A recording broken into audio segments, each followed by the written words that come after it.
Yoshida. This is Fern Halls. And you are listening to Aetheryte Radio. Aetheryte Radio. Here we go. All right, hello and welcome to Aetheryte Radio, Gamerscape's Final Fantasy XIV podcast. Zen, what are you doing? What was? It's a fish hello. It's a fish hello. Okay. Fish hello. Last week you were a bird. No. This week no. Well, now it is. Then you've made it a thing. It's a thing she now. was a bird that spit fish, right? Yeah. It makes sense to me. Zen's like, hello everybody. I'm Fusion X. Joining us today, we got everybody here. This is Idra, Aldino, and Rook. Today, we're going to talk about 6.2. We're going to give it a number. We're going to spoil things. So if you have not done 6.2, we love you. Go. Or just get spoiled. Maybe And stay. it's up to you. Like you are your own person. If you would like to hear what happens, We hope. Yeah. We hope. Okay. If you're not your own person, I'm sorry. I mean, if you're not your own person, if you've been forced to be a terrible, terrible man with beautiful hair's personal void sense, then apologies. Hopefully, don't worry. Here in 6.2, you're going to have your own great, rediscovery of self. So. I'm so glad you're on exactly the same page as me. Wow. Okay, so first, we do have a little bit of news. The Rising event is now live, so make sure to go check that out. That goes until September 12th. Go get your little Emperor Solus minion.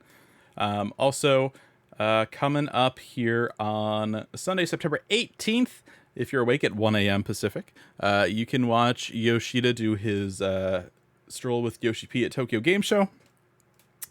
And Wait. The way you phrased it sounded like Yoshida was strolling with himself at Tokyo Game Show.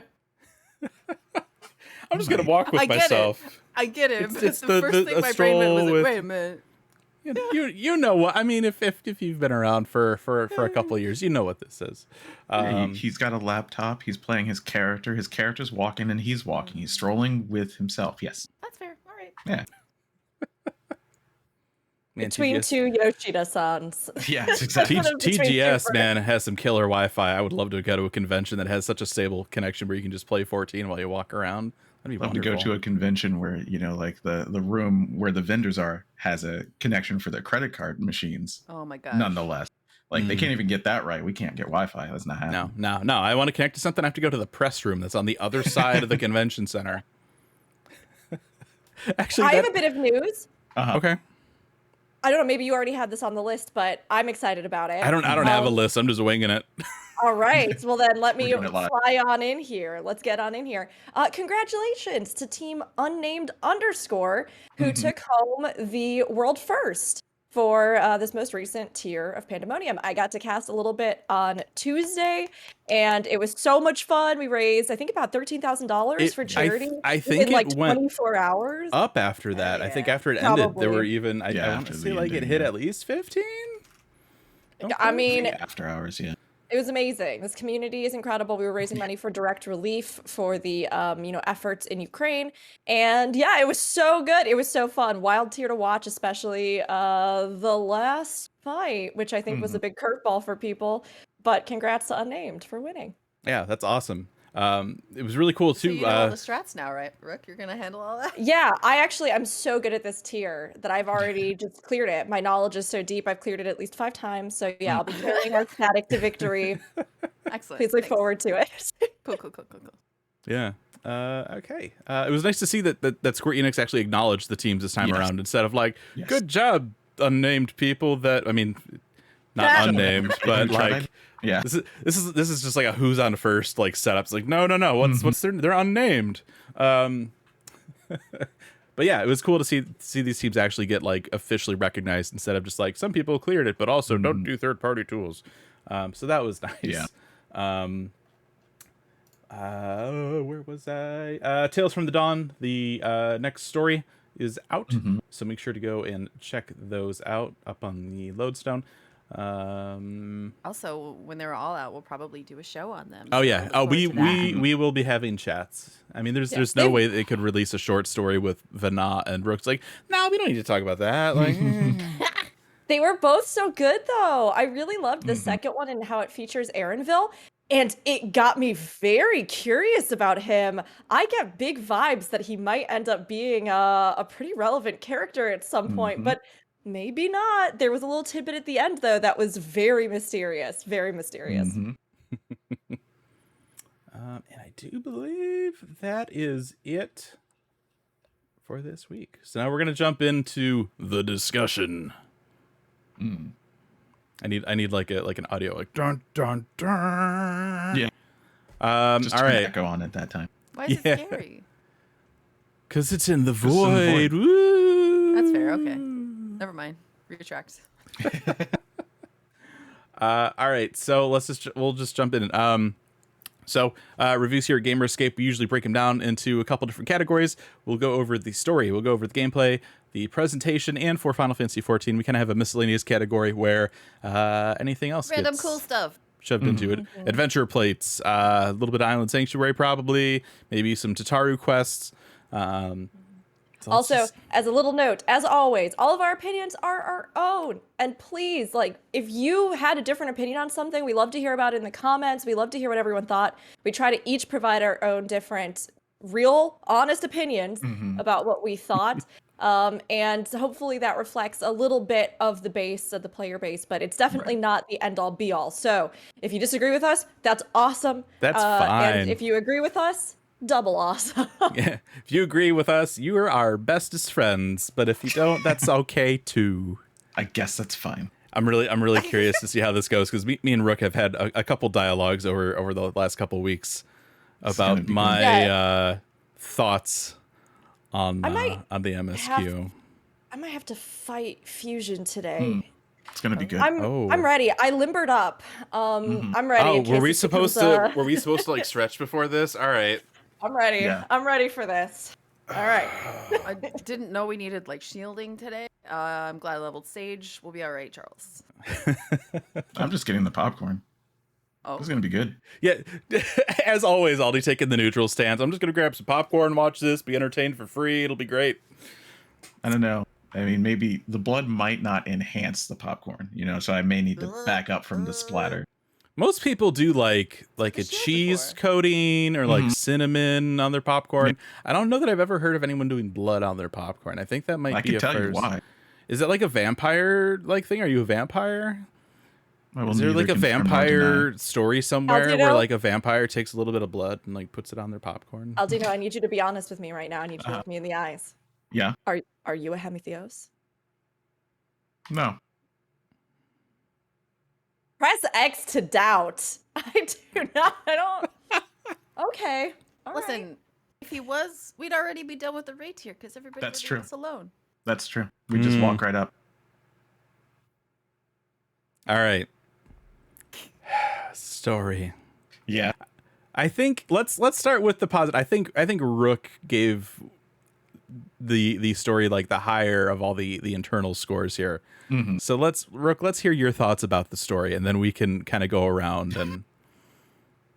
Genuinely shocked Torpedo it. that any of you dared to rate this under a 9. Can I be honest with you? I mean, look. I mean, it wasn't as I said- hard.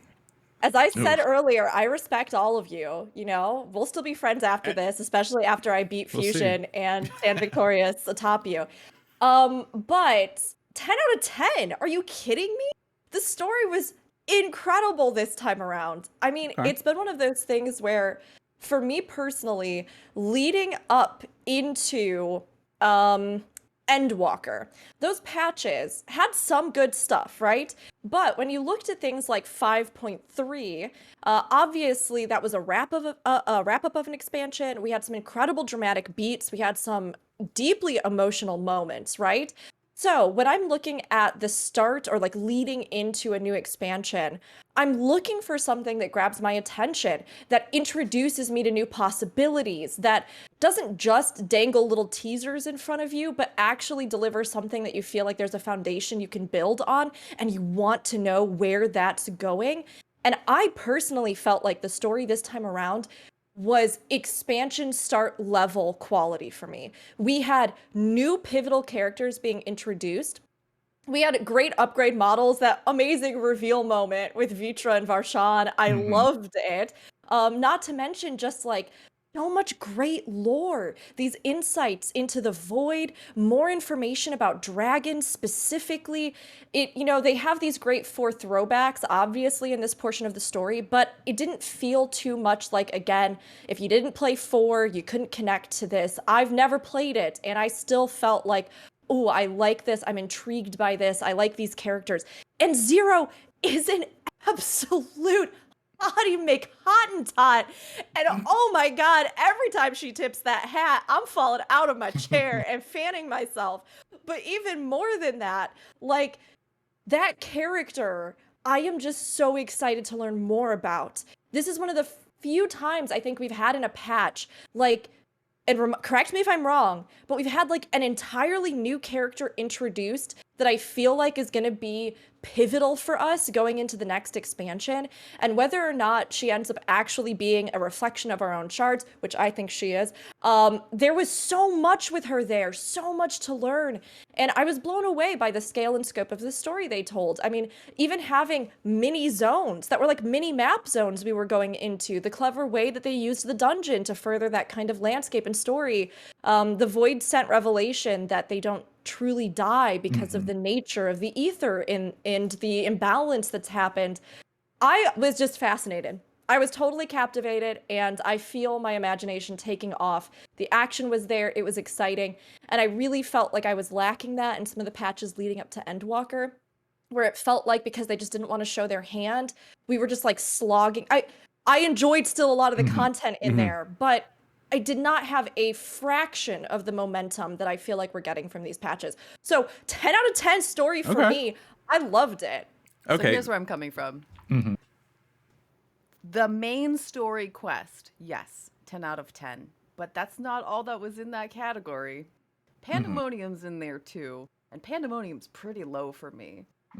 I got probably half to 3/4 of the way through the story before I was like, here's something interesting. Right. I mean, a lot of it we knew was coming, right? Oh, Themis is a Litibus. Yeah, no shit. Like we knew this. It wasn't, terribly like earth-shattering, right, when we got to that reveal. I had difficulty coming up with this number, to be honest, because I really did love the main MSQ was great. I love 4. I've been waiting for the 4 fiends for forever. If you've been listening to this podcast any length of time, you'll have heard me mention them several times. So having them finally there was great. I was nerd miffed about Barbarisia being second because she's not second, she's third. You fight her third, but also it's not important. So, I don't know if you guys talked about this last week. I feel like people on the internet have probably been talking about it. I wasn't paying attention and like just walking around doing the MSQ for like the third time, and went, wait a minute, Zero? The boss from 4 is named Zeromus. Is that right? Yeah. So now I'm really excited about that. Yeah, there's a lot of signposting. And at the very end of the MSQ, we just get a flash, Golbez with the flash, seeing a Watcher. I probably the 13th Watcher, right? That makes sense. Are they all different? Because if they are the different people who helped Hydaelyn, right, become Hydaelyn, maybe, or maybe it's the same person, who knows? Just split. This is very, very in parallel to how Golbez became Golbez in the first place. He talked to a Lunarian who convinced him to do bad things and then possessed him. And like, it's kind of this signposting. We're probably not going to do it the same way, but that was super exciting, right? To see that. There's gear this time that's Lumerian, right? Yeah, Lunarian? there's like it's Royal Lunar or something. Yeah, it's not heavy in there, but it's in there. And so Right. now I'm like, is it Zero? Is it someone related to Zero? She did talk about her mom. We don't know. So all of that stuff is very exciting for me. I just loved wandering around the void. All of the lore bombs that you were talking about. Oh my gosh. So good. And again, nerd stuff, but my RP character has been part of a void scent hunting association for a very long time now. And so all of this stuff is relevant because it's like, oh, we do know what that is. Oh, that stuff we made up before, it's real. Yes, I had that same moment with a lot of the draconic lore that's been happening because one of my characters is like connected to a dragon, and actually some of the like soul merging stuff and discussion that's happening in Pandemonium. I do agree in that they mentioned this time around that the Pandemonium story was supposed to be more intensive than it was in the first one. Right. I don't really know if I felt that. I honestly still feel like they could double down on the story there, and it still probably wouldn't be enough to cover the sheer amount of things that they're trying. You know, there's huge connotations within that, Right. and what that means for the larger world, we don't know. But I think they're always trying to strike a balance between the fact that it is essentially a vehicle for delivering a raid and raiding content, and then also the fact that with this one in particular, they want it to be a story that is, you know, unique and ties into everything. Although I do think that they have maybe more effectively used that time in others. I mean, even so with Omega, I didn't really feel the power of that culmination until some of the later stuff with it, you know? So I think there's still good potential, but I could have maybe used a little more story there. Yes, I guess as well, although I thought there were some still good revelations. But yeah, I loved the story here. I've seen people mention in chat as well the side quest. So there's a couple things that if any of you haven't caught this yet, it's a little good thing to know. There is additional bonus story in addition to the MSQ that's like super important to do. There's a little gold exclamation point quest right next to where you turn in the last quest of the MSQ that has like some pretty massive lore bombs. They kind of hint at it a little bit during like the last MSQ cutscene, and it's like just south of like Megaduda. Like go and do that quest. Hold on, there was one other one other thing with that. Also, there's some updated dialogue. So if you've done the Void quest and the other prerequisite quest, and you go back to the first and you talk to a certain barmaid, if you will, who's there, there's some other important stuff there. So I really liked that they put all that in, I thought. But it is easy to miss, which I think, as was brought up in the chat, is a good point. I wish they had a way to indicate a little bit differently that, you know, oh, hey, here's this other stuff, but it is there that you can enjoy and still do it. I mean, really, at the end of the day, that should have been part of the MSQ. They should have taken that stuff somehow and weaved it into the MSQ. Yeah. That irritated me to no end, that all this really cool character building stuff about these characters, it's like just after the fact and you can easily miss it. Like, it should have been during the free roam sections, because that's where some of my points went away.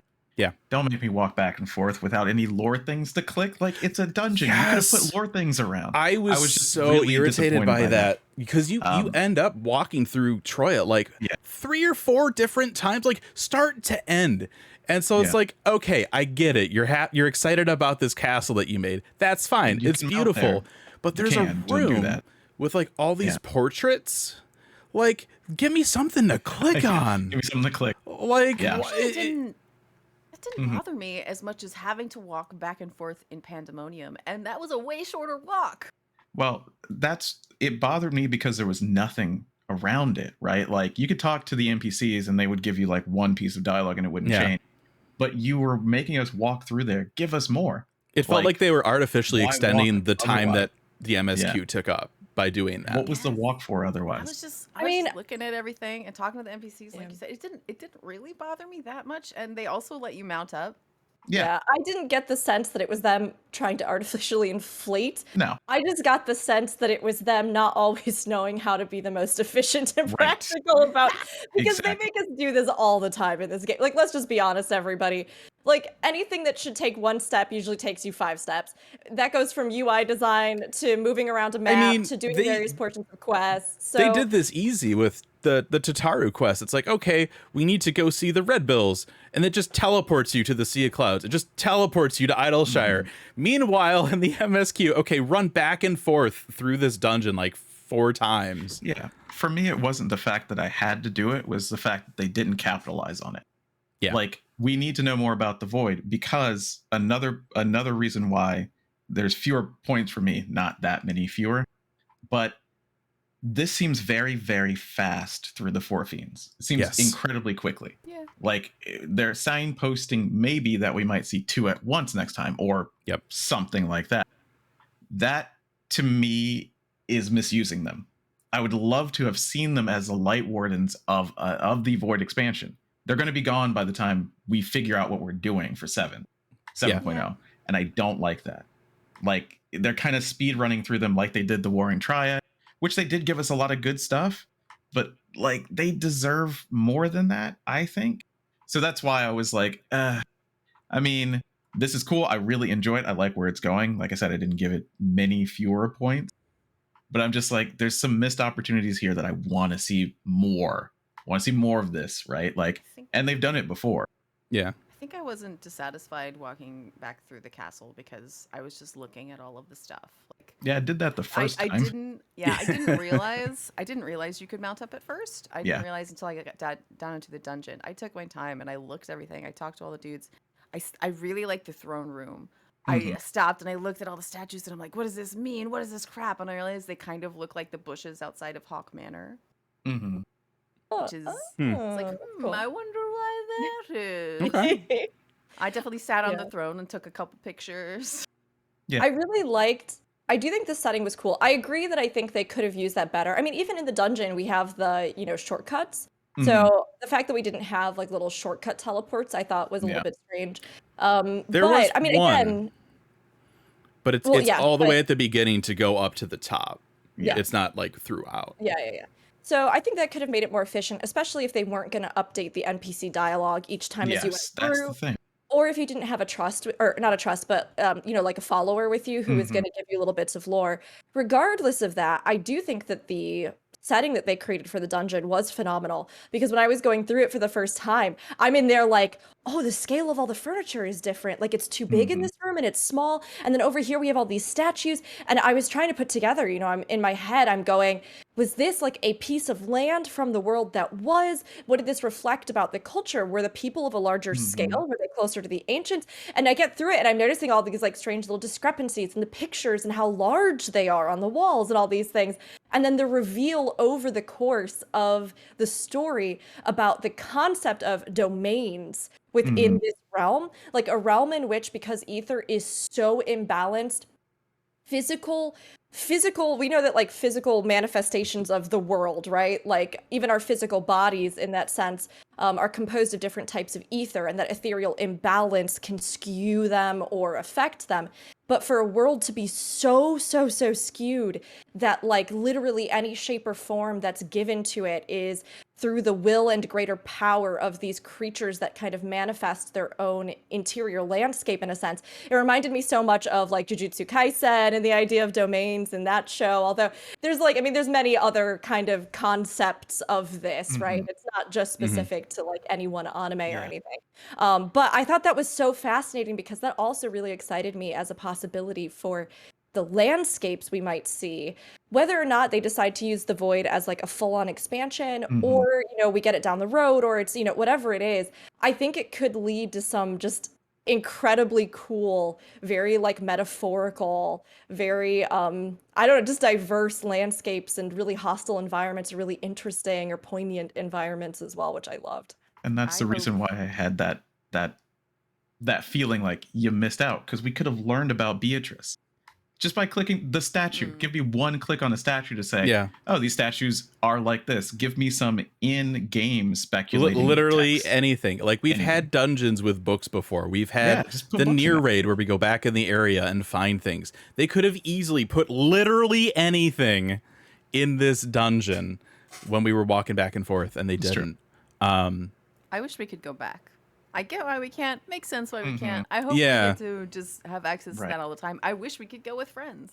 Right. I guess you can if you like use the thingamabob on dungeons, but that's just for friends. Yeah. To me, it seems like a missed opportunity. I want to go on an expedition into the 13th, 14th, 12th, 9th, whatever, with all my friends. I feel like, and I could be wrong, right? I could be wrong, but here's my thoughts on the whole Void thing. The current story with the four fiends is not leading to the next expansion. It is, pun intended, it is something simply to fill the void, right? We already took out 2 of the 4 fiends. It sounds like we're going to take out another 2 in the next patch, which means that we talked about this a while back. Golbez will probably be the 6.4 trial, which means by 6.5 we'll be done with all of this. I'm pretty sure they told us that's what's happening. Well, I mean, they've talked about that. Yeah, by the time the new expansion comes around, it's going to be something completely new and different and stuff. So I feel like they're just rushing through it because they don't. I hate to say they don't care, right? But it's things that aren't going to be around that long, and so they're just kind of breezing by it. Like, Funny to me because I just didn't feel that sense of them just blindly rushing through. I should say just carelessly rushing through this. I mean, what that I think as well is that I'll be real with everybody. I know they're really valued and cherished and loved with the 4 fiends, and that they have a really distinctive memory for people. But like for me personally, I don't have that emotional connection to them. I think they're really cool to see here, and I think they're being used in such a way that I do find them interesting. But for me personally, I am kind of glad they didn't use them as like the 4 major things and whatever if we get a Void expansion, right? Like these would be the 4 major bosses of the whole expansion, because to me, I love the kind of nods to other games and other Final Fantasies in 14, but even more, I love when they do their own original stuff. So for me, this felt like a very logical thing to say, like, hey, everybody wanted them. We didn't have them in the actual expansion where the towers were and everything with that, but we're still using them to a certain end. And I felt like Barbaricia's fight was so fun. I really enjoyed it. It was fun, yeah. Like, I loved the music. I loved the reveal. So to me, I guess personally, I just didn't feel like, you know, I felt like it was letting me down in a sense. I felt like it was just kind of fun and propelling me forward. Why is their backstory that side quest? Why did we not go through her domain and learn these things? Yeah. It feels like they were like, let's get through it. Put that in a side quest, and we'll keep doing it for the rest of them. And that's what I'm like, It was very much like you go into the void and you like hit the ground sprinting. It's like, all right, let's go over to the void and see how it's going. Oh, we got to go through this castle full of fiends. Oh, we just killed one of the 4 fiends. Oh, here's the second of the 4 fiends. Like, it's just one thing after another, and it's just, it feels rushed. Like, I mean, storyline wise, it's just running right through it. How many people cared about the Crystal Tower because of Final Fantasy III? How many people in 14 cared? Nobody cared. They made you care about it in the context of 14, and they're not doing it for the 4 fiends. No, they show up and they're gone. But you should have the connection that you have to the Warring Triad now, right? And they gave us even less of them. But there's no connection to Barbarisia or Scarmiglione, even though we get that backstory. That's an amazing backstory. Show us more. Show us the fallout. Like, that's what I'm saying. I'm not saying that it's the worst thing ever. Like I said, I didn't give this that low of a score. It's just, I wish that they had taken their time to present the 4 fiends in a way that would continue their lasting importance. Like they did with the Warring Triad, like they do with the Crystal Tower. Like, that's what I'm saying. I feel that they're missing that level of bringing it back up in a new, fun Final Fantasy 14 way. They're one and done, basically. You fight them and they're gone, and that's it. Yeah. I'm wondering if it's because they are enemies. While the Warring Triad were something we fought, they were also summons that didn't really have a choice. Whereas the 4 fiends, they're bad guys. Yeah, they are. Yeah, but and Elidibus and Nimitzelk are bad guys too. Sure enough. The thing is, though, think about how much of that is done retroactively. Like, now we look back at the Crystal Tower and the 4 fiends and the Warriors of Darkness. Or sorry, the Crystal Tower and the Warring Triad and the Warriors of Darkness with this greater importance and weight. But within the duration of time that we had after following those things, we had no idea if they were ever going to use them again until they decided that Crystal Tower was going to be a major foundational thing for, you know, Shadowbringers, and that a character like Grahatia was going to play such a huge role. I mean, it was a toss away. You were like, oh yeah, this was cool when I was here and I saw it the first time, but now I can't stop getting it in 24-man roulette. I Did just people like, feel that way about the Void Arc? No. Like, that's the thing. I think that, yes, they made it more important retroactively, but in the moment, it was given its due. It was a 3-part. You know what I mean? It was 3 parts. It was the thing that we did the whole time. We explored it. We learned the history of the Alligans. Like, and we will learn more about the Void. But with the way that they're speedrunning this part of it, when will that be? You know what I mean? Like, Yeah. that's what I'm saying. I think that the 4 fiends are just throwaway, and that sucks to me. Yeah. I mean, and it's like you said too, it would have been great to get that the contents of that post MSQ storyline woven into while you're kind of exploring Zero's domain, because they just throw the 4 fiends at you. Like, obviously there's a little bit of difference between like the player's perspective and our character's perspective, right? Because we haven't seen any of this stuff. We just show up in the Void, we're like, who are these guys? But we've known that they're gonna show up. But it's just like, okay, here's one, here's the other, and that's it. Oh, now we'll give you a little bit of backstory that's optional. And it feels like such a missed opportunity. And you know, to move away from the 4 fiends a little bit. Zero. All right, so we knew with this expansion, here comes Rook. don't you dare. Here it comes. Talk about my So perfect, there was beautiful girl. this point when I was doing the MSQ where I realized, oh shit, Xenos' avatar is going to be the new Reaper NPC.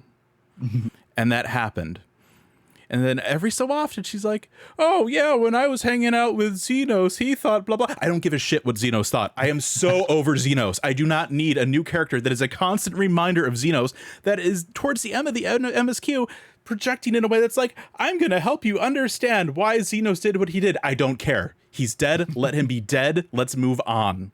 That is my biggest gripe with this story, is I don't care. You know I don't what care I about do like Xenos. about that?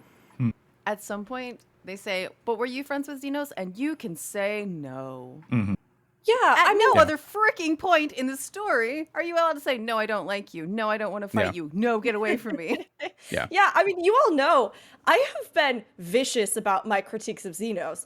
I don't particularly enjoy him as a character. Many people do, and I'm very glad that they do, because again, there's something for everybody in this game. I personally don't like him, but I also personally don't correlate Zero to being just Xenos in another form or something. I mean, if anything, I found it deeply refreshing to be talking to somebody that in a way was held in thrall to this dumb relationship with this person, just like we were. And I think that Zero as a character has so many like subtle and interesting defining characteristics, as well as this concept of like, what does it mean to have a relationship? What does it mean to have a friendship? Because while Zero's hearing it from this perspective, right, from this person who's so fundamentally broken and so fundamentally skewed in his own motivations and convictions and, you know, history and self, Zero doesn't know, given the nature of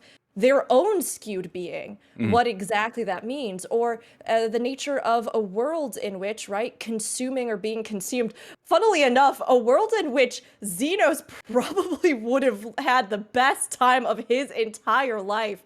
He would have been like living it up in a place like this where the hierarchy that I always think I disagree. wanted in the world. You would have been bored. Really? You would have been bored as hell. He would have been bored. Because everybody would have been running away from him. That's the thing. Like, he couldn't have found true conquest. Like, for me, like he wasn't trying to get stronger. He was trying to feel that thing. And I think he would have just been at the top here too, and just alone. Okay, well, I think that's fair. I think you could see that. I don't know. Right. But that's then just we wouldn't my have to deal with interpretation. Golbez. But right, like True. his supposed doctrine of the world, the supposed things that he believes are reflected in a place like the Void. Absolutely. And so it's very interesting to me with Zero because, one, at least I did this in English because I was recording it for YouTube, and I usually default to English for most of my listeners in that regard. The English voice actors, one, nailed it. Amazing. Love. So good. Great quality of voice. Really love it. But I loved those little moments. The discussions with Zero, the pseudo-vampiric nature, the fact that they are so brisk. But then when you get to Zero's domain, like, what is it? It's a domain full of weaklings. It's a domain full of cowards who are terrified, oddballs that don't fit in, and Zero, for all, their purported, I'm a part of this exact hierarchy as everyone else, lets them live there and shelters them, because in many ways Zero is in and of themselves like an outsider and an outlier. And I just I loved it.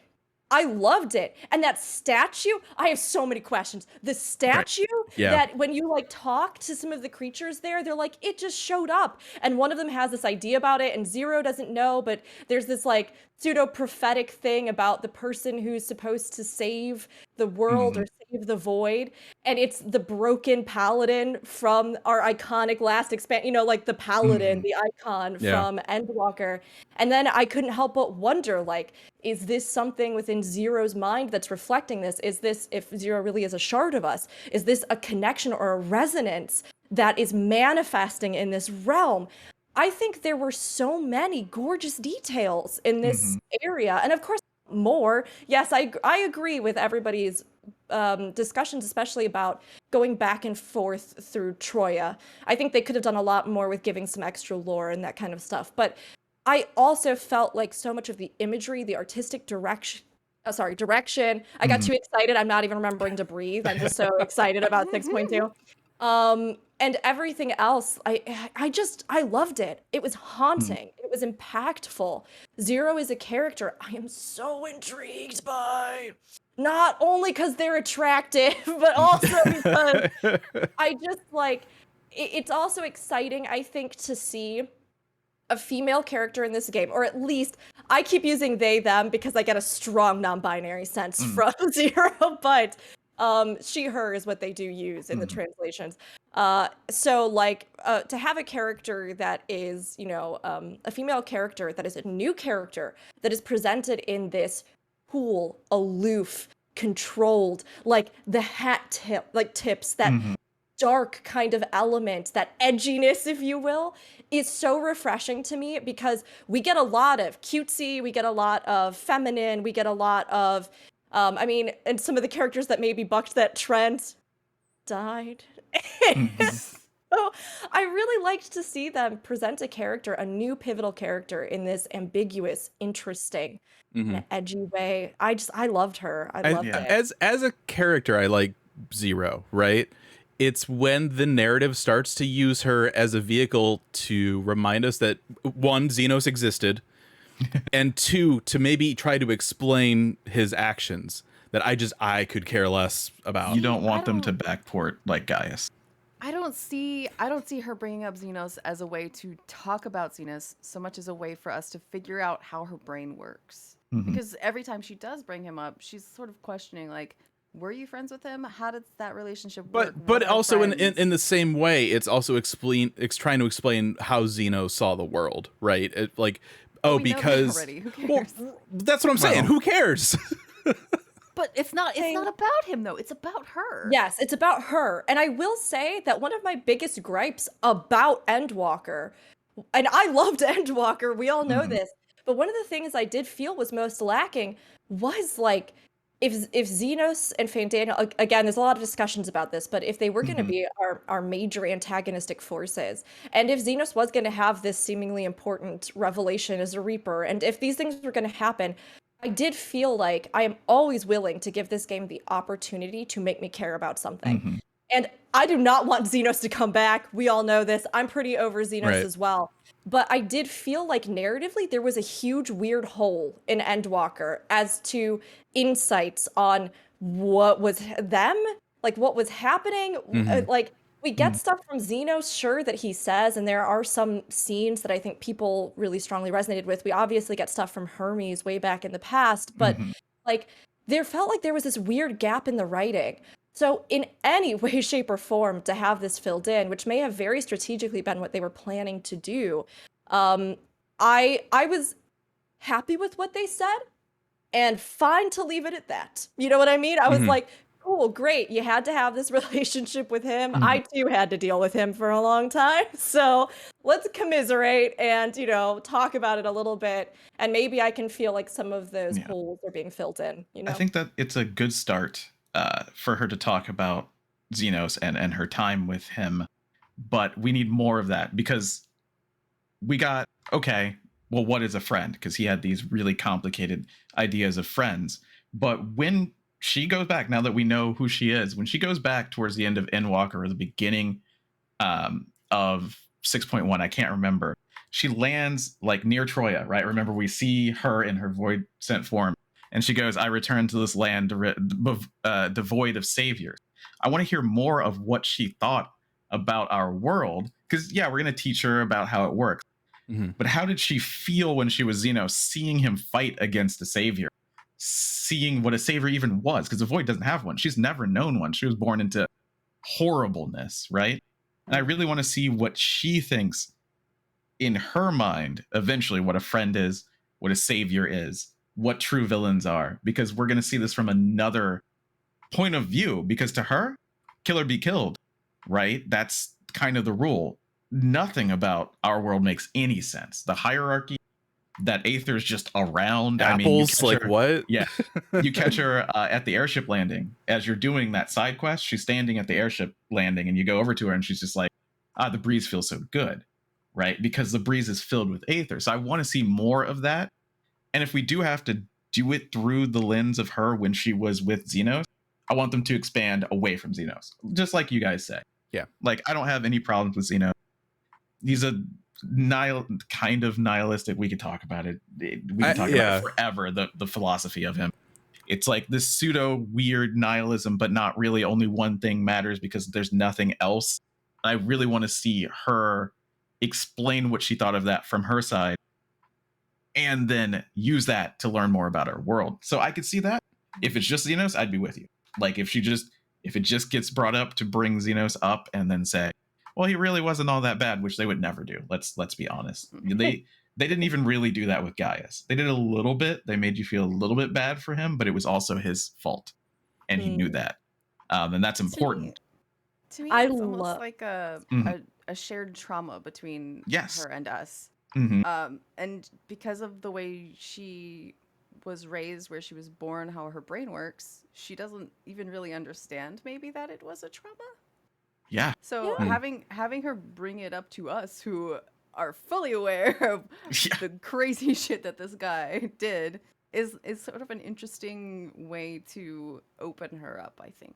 Yeah. I love what you said, Aldino. I just love it. I've been thinking about it since you were talking about it. I hadn't thought necessarily specifically of Xenos as being a vehicle for her, even that idea of a savior. And that line, you're right. I think there's so much resonance in that when she returns, the first thing she says is a mention of that savior. Yeah. And then in her domain, we see that statue, Yeah. right? So whether or not she's conscious of it, whether or not she is emotional in the sense that we would think, and she's, or, feeling, we don't know, because the way that Void Sent are is also very different in how they register feelings and the spectrum of it. Can they feel love? I don't know. We don't know. But she's also unique because she's part mortal. So, like, I think all of that is really fascinating because you're right. While Xenos was viewing us as one thing, and something that is almost very much, again, kind of in alignment with some of the motivations of Void Sent. The Absolutely. idea of power against power, or strength consuming the weaker, or this constant desire for more, this hunger, right? To then face off through the lens of a villain, face off with somebody who is different than anything you've ever known. And to Xenos, we were different than anything he'd ever known. We were a challenge. But in the case of Zero, we are an altruistic force. Someone who fights not to consume and destroy others, but to save. Something that turned back what very much probably seemed like a calamity on par with what would have happened and what did happen in the Void. And that idea that, like, well, there's no coming back from this. This is our world now. That this is, we live, we die, we live again, we die, we live again. Then see somebody stand up to that. That's so cool. And to succeed. And I had not really truly thought about that, but I think that statue in her domain is maybe a it's really reflection the of what point. that could have meant to her. Yeah. So It's interesting too. When all the characters are having that discussion at the table Mhm. and being like, actually, we might be able to do something about your realm. Here's examples of what we did elsewhere. We're kind of pros at it. Here's our kind of- portfolio. yeah. As you can see. You see in her reactions and like her face, the things she says, she seems initially like interested, like it Yeah. catches her Mhm. interest, and she's really, you could? And then when they get to the point where like, would you be interested in that? She's like, no. Yeah. It's like, are you really not? Because you just showed. Right. It's So it was weird to me. Like, it seemed inconsistent, but I'm thinking that was there on purpose. mhm. Mhm. Like this wavering. Like, should you even have that belief? Right? Why? Why in this world would you have that belief? Look at the world around you in the void. What use is there in believing that it could get better? You have to be pragmatic. You have to be zero. You have to do that. So when you break her out of that thinking, it's going to be very interesting to see what falls out of that. Yeah. And that's really, I think, my favorite part of this entire patch's story is Zero. And unlike, I think, all of you, I liked the Pandemonium story. I liked it a lot. No, I liked the story. liked I just it. thought the buildup was slow. Okay, sure, yes, true. The buildup is slow. Yeah. I really enjoyed the soul merging idea. I Mhm. really enjoyed, like, okay, so you merge souls, it incepts an idea into your brain. I don't have the inception horn, just think about it. Right? Incept this idea into your brain. He goes, crap, you're right. I literally cannot get it out of there. It's a basilisk, right? That's the idea of an idea that you can't get rid of. That's what it is. And then he splits himself. And then we kind of keep that self somewhere, right? We imprison it. What happens now that La Brea returned to the ethereal sea? Does he remember that? Is that why Pandemonium's back? Because now that Basilisk is back in his mind? I hope not. I hope it has something else to do, but does he ever remember? Because him itself remembers now. Actually, Right? fascinating. I wonder. What I mean, will happen? yes, and what effect does that have on the live stream? The Right. fact that Pandemonium's just here. And I mean, it's so interesting because I had been musing, a lot of you know if you've been listening to the podcast, that I had been theorizing that yes, perhaps because of various indicators, Ericthonius would be our La Habrea at some point, right? Yeah. At this point, it looks pretty well confirmed, and Yeah. they seem to really shut it down, that no, La Habrea was La Habrea as we knew him. And that leaves me wondering, what role does Eric have to play? Mhm. Because they don't introduce you to a character, take you on a whole sympathetic plot line with him and his dad who, has been mean to him, and his mom who secretly was terrible to him, but he idolized. They don't take you on this whole emotional journey just to never have him be of any relevance or Right. importance. So is his relevance in what's to come? Is it in something to do with this live stream moment? Is it that he's secretly the final boss? Is it whatever it is? I don't know. But I think it is interesting. And it also got me thinking immediately about the fact that remind me, who is it that does the soul merging with another Ascian in the final capstone dungeon for Heavensward? It's it's La Habrea Yes, and and Igiorm. It's Yeah, La that's right. Habrea and Yeah, Ideorm. Yeah. Okay. That I thought was also suddenly given a huge other connotation that I immediately thought of that Yeah. because he merged himself with Athena, right? And then had to literally like sunder his own soul to some extent Yeah. in order, like a mini sundering. Yeah. Mini sundering. But to then later choose to merge with someone of his own volition. Obviously, at this point with the Ascian, from ancient to Ascian, there's a lot of stuff in between there that, I'm sure could have made him do this. But I thought it was a nice little detail as well in the idea of him and his trajectory and his story. Right. I will say, though, that I was wildly confused in the moment where they showed him facing off with Hephaestus. I was like, Wait, what? who? What? Because they look so different. Yeah. Didn't even realize they were the same character. And then when that dialogue pops up that's like, I bet you don't know what's happening, I was like, I sure as hell don't, Square Enix. And the name is so close to Hesperos too. So you're like, wait, is this the same? Who? What? I love all of the Greek-inspired nonsense for Athena to bring this forbidden knowledge and give this knowledge to him.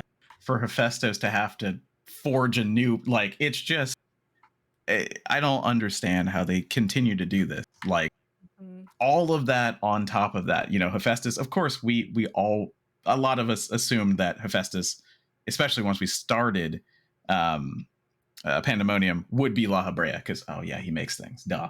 He's got fire, duh, right? Like, Fire, that's sword. duh. Yeah. And then we were like, okay, Athena makes sense to be there, but it kind of flipped that on its head, which I don't 100% like Athena being such a just dag nasty evil person.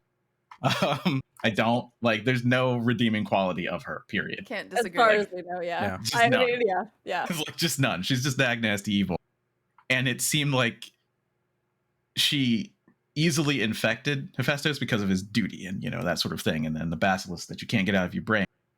But I just love that extended metaphor or allegory. I don't know which one right now. Grammar people, you can get at me. That's fine. I don't care. But like, it's just such a cool twist, and I don't know how they're gonna get to the end from there. I have no idea what the hell is gonna happen next. Is it actually there? Is it a weird manifestation? Some people are like, is it a weird time thing? I really hope not. It's weird and it's interesting. Yeah. It's cool. So I yeah. agree. I really did like where the story went. As I said before, it took a long time to get there. There's like 6 quests total maybe, and the last 2 have all this information in it. And the first 4 are like, what are we doing? Oh, we're running back and forth. Okay. They don't. I feel like they could have spread the story out in a way that made the first half feel interesting and not just like a snore fest. But yeah, fair. I do like where it got to. I think everything that we were presented in those last couple of quests was very, very interesting. All the stuff you're talking about with La Habrea remembering, because he's an unsundered, but he was sundered by himself. So how does that even how work? much does he know? What is he doing? And there's the whole question of the crystal, because we know It's a that different color. it's a different color than the actual crystal that La Habrea, as we know, wields.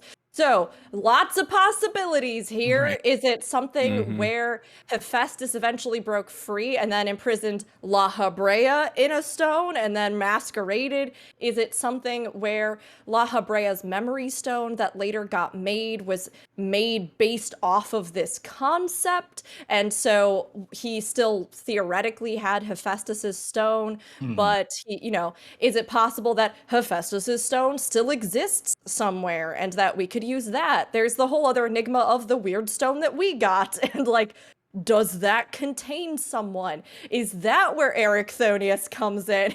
Is this like, and like, there's so many questions with it. And we know we're gonna see Athena. Like, we know one of the fights in the next year is gonna be Athena. So how does that end up happening, right? And, you know, Rook mentioned this earlier. Like, what if Eric's the final boss? I mean, totally. What if Athena comes back? She's the third fight. She experiments more on her son, and he's like, I could totally see that happening. Very anime trope that could exist. That It definitely could.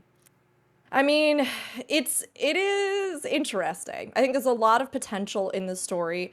I think even the fights did a better job of perhaps pushing the trajectory of the story this time around than the original set that we got, because I mean, they were fun, but right, they were kind of more like creation gimmicks, and this time around we have that same kind of thing, sure, but we also have these warders who have their own relevance into, you know, the key warden and the I can't remember their exact titles, but we have those characters who have their own kind of, you know, connotations. Yeah. But Zen, I got the impression that the reason the first half, like the first part of the quests, was just kind of like, okay, whatever, is because of the fact that they know that raiders were just going to be trying to unlock stuff. But with the week delay this time around, I think we could have given more time. You know what I mean? Specifically said they were giving us time to enjoy the story, so put the story It's in the story. interesting you bring that up, because I mean, we talked about how it felt like they just breezed past the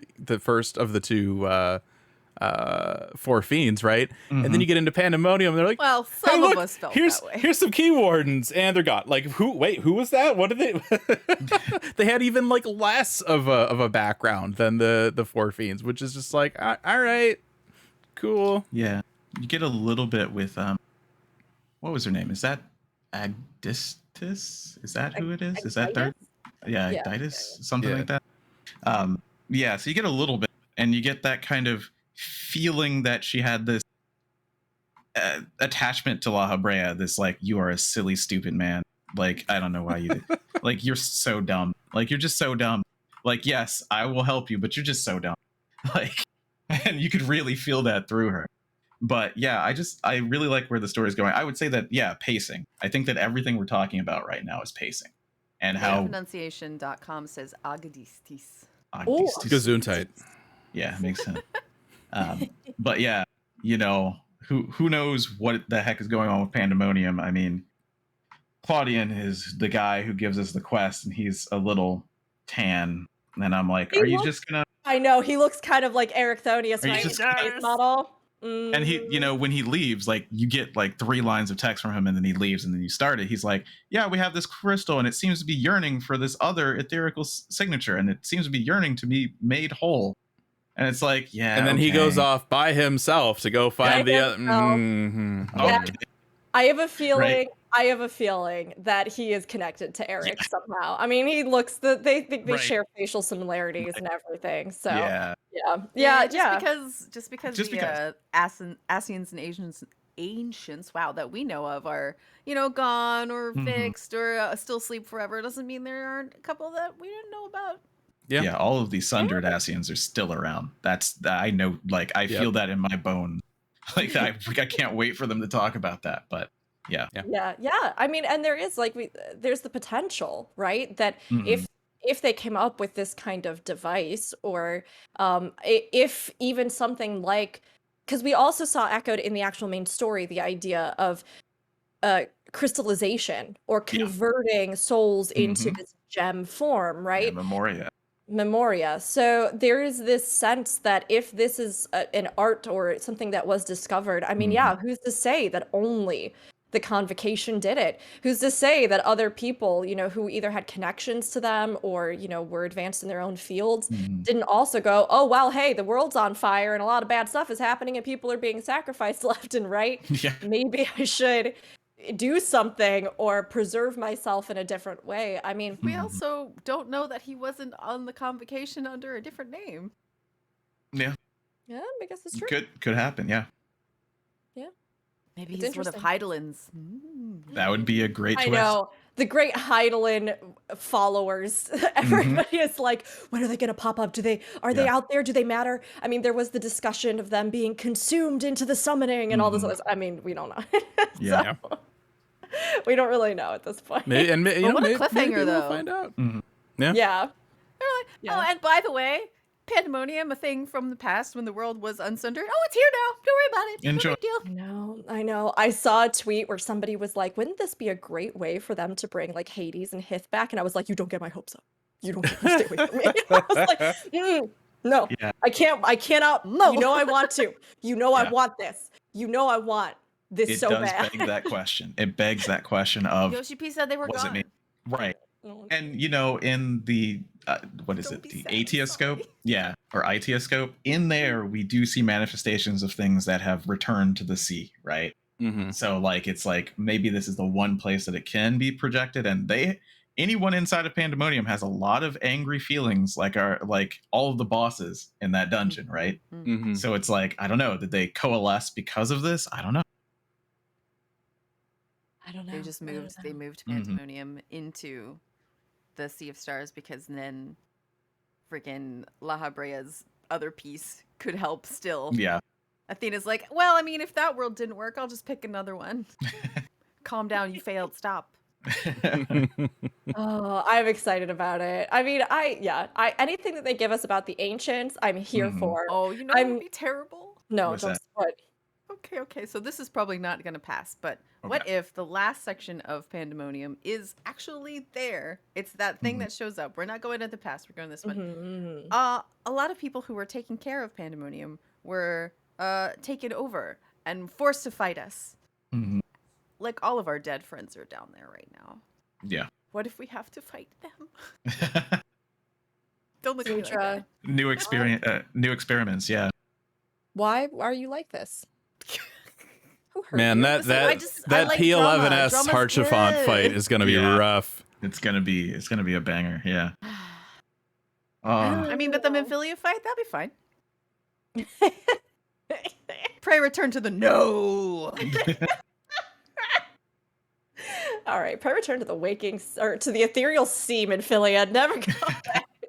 No, I actually didn't hate Minfilia as much Yeah, as I a lot never of really had a people problem. did. So, yes, there's a lot of possibilities. I mean, I don't know if we all stated what we actually rated the story. not I already said mine, 10 out of 10. I loved it. I really, really, really enjoyed it. I think if we're going in order, I was next, I believe, because I gave it an 8 out of 10. I too gave it an 8. Right, yeah. Fusion. Keep going.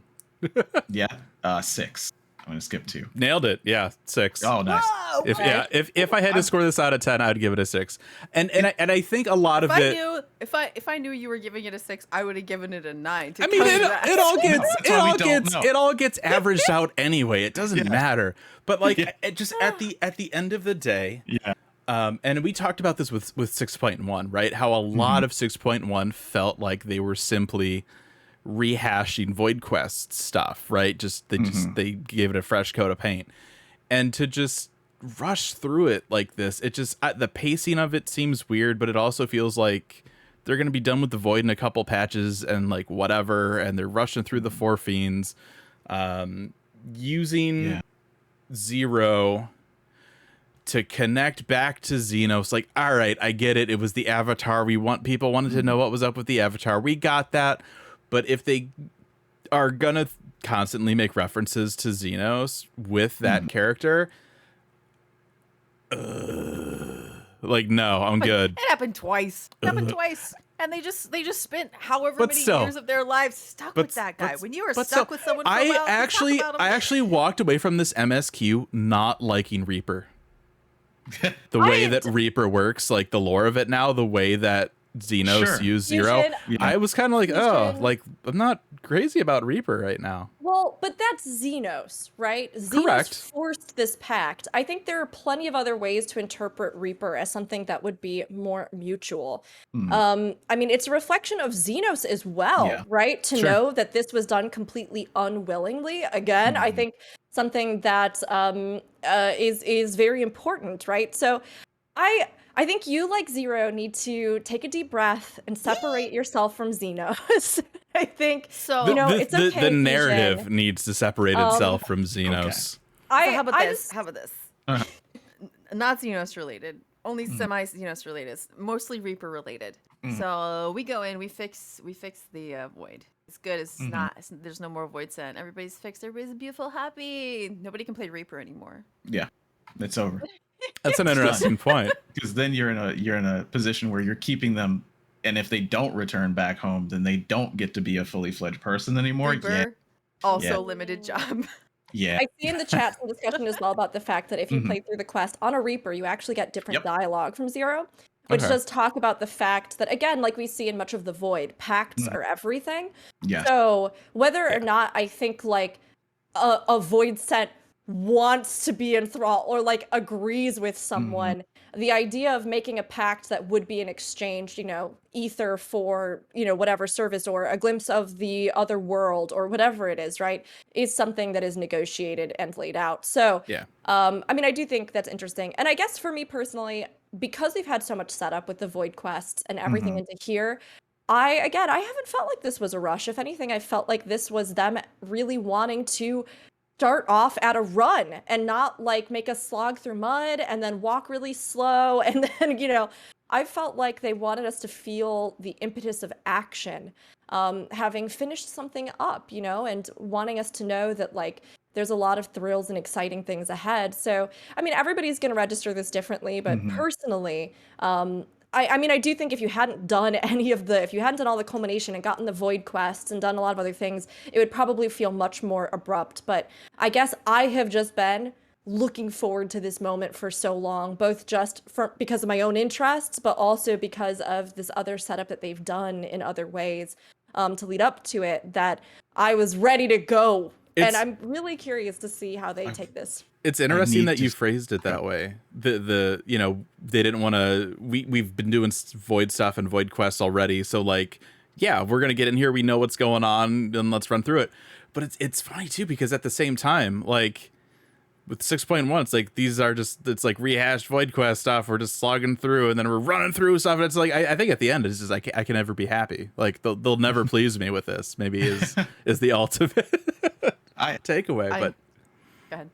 I was just gonna say that I just think that this is signposting of a speed run through the void and a return later, because you know we talked about the void quests and if you do them and there's extra dialogue, but their dialogue, you know, it's a weird thing because I don't want to spoil it because it's the hardest thing to get, but their dialogue really indicates that they're like, yeah, you're on a particular mission in the void. Come at us when you want to fix the void.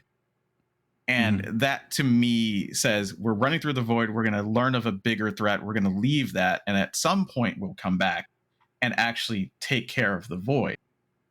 But to me, then that would be too far removed from these stories. Like the story of Scarmiglione is such a great story. That side quest where you see the Genesis, I want to know more about the void at that point in time. And I thought that this would be the best time to do that through the vehicles of the Four Fiends. And they're not quite doing it. And that's just why. And it's only a couple of points because everything else was great. I think, yeah, like we've talked a little bit. I think Rook had mentioned it earlier, the idea of, you know, this is the story to lead into the next expansion.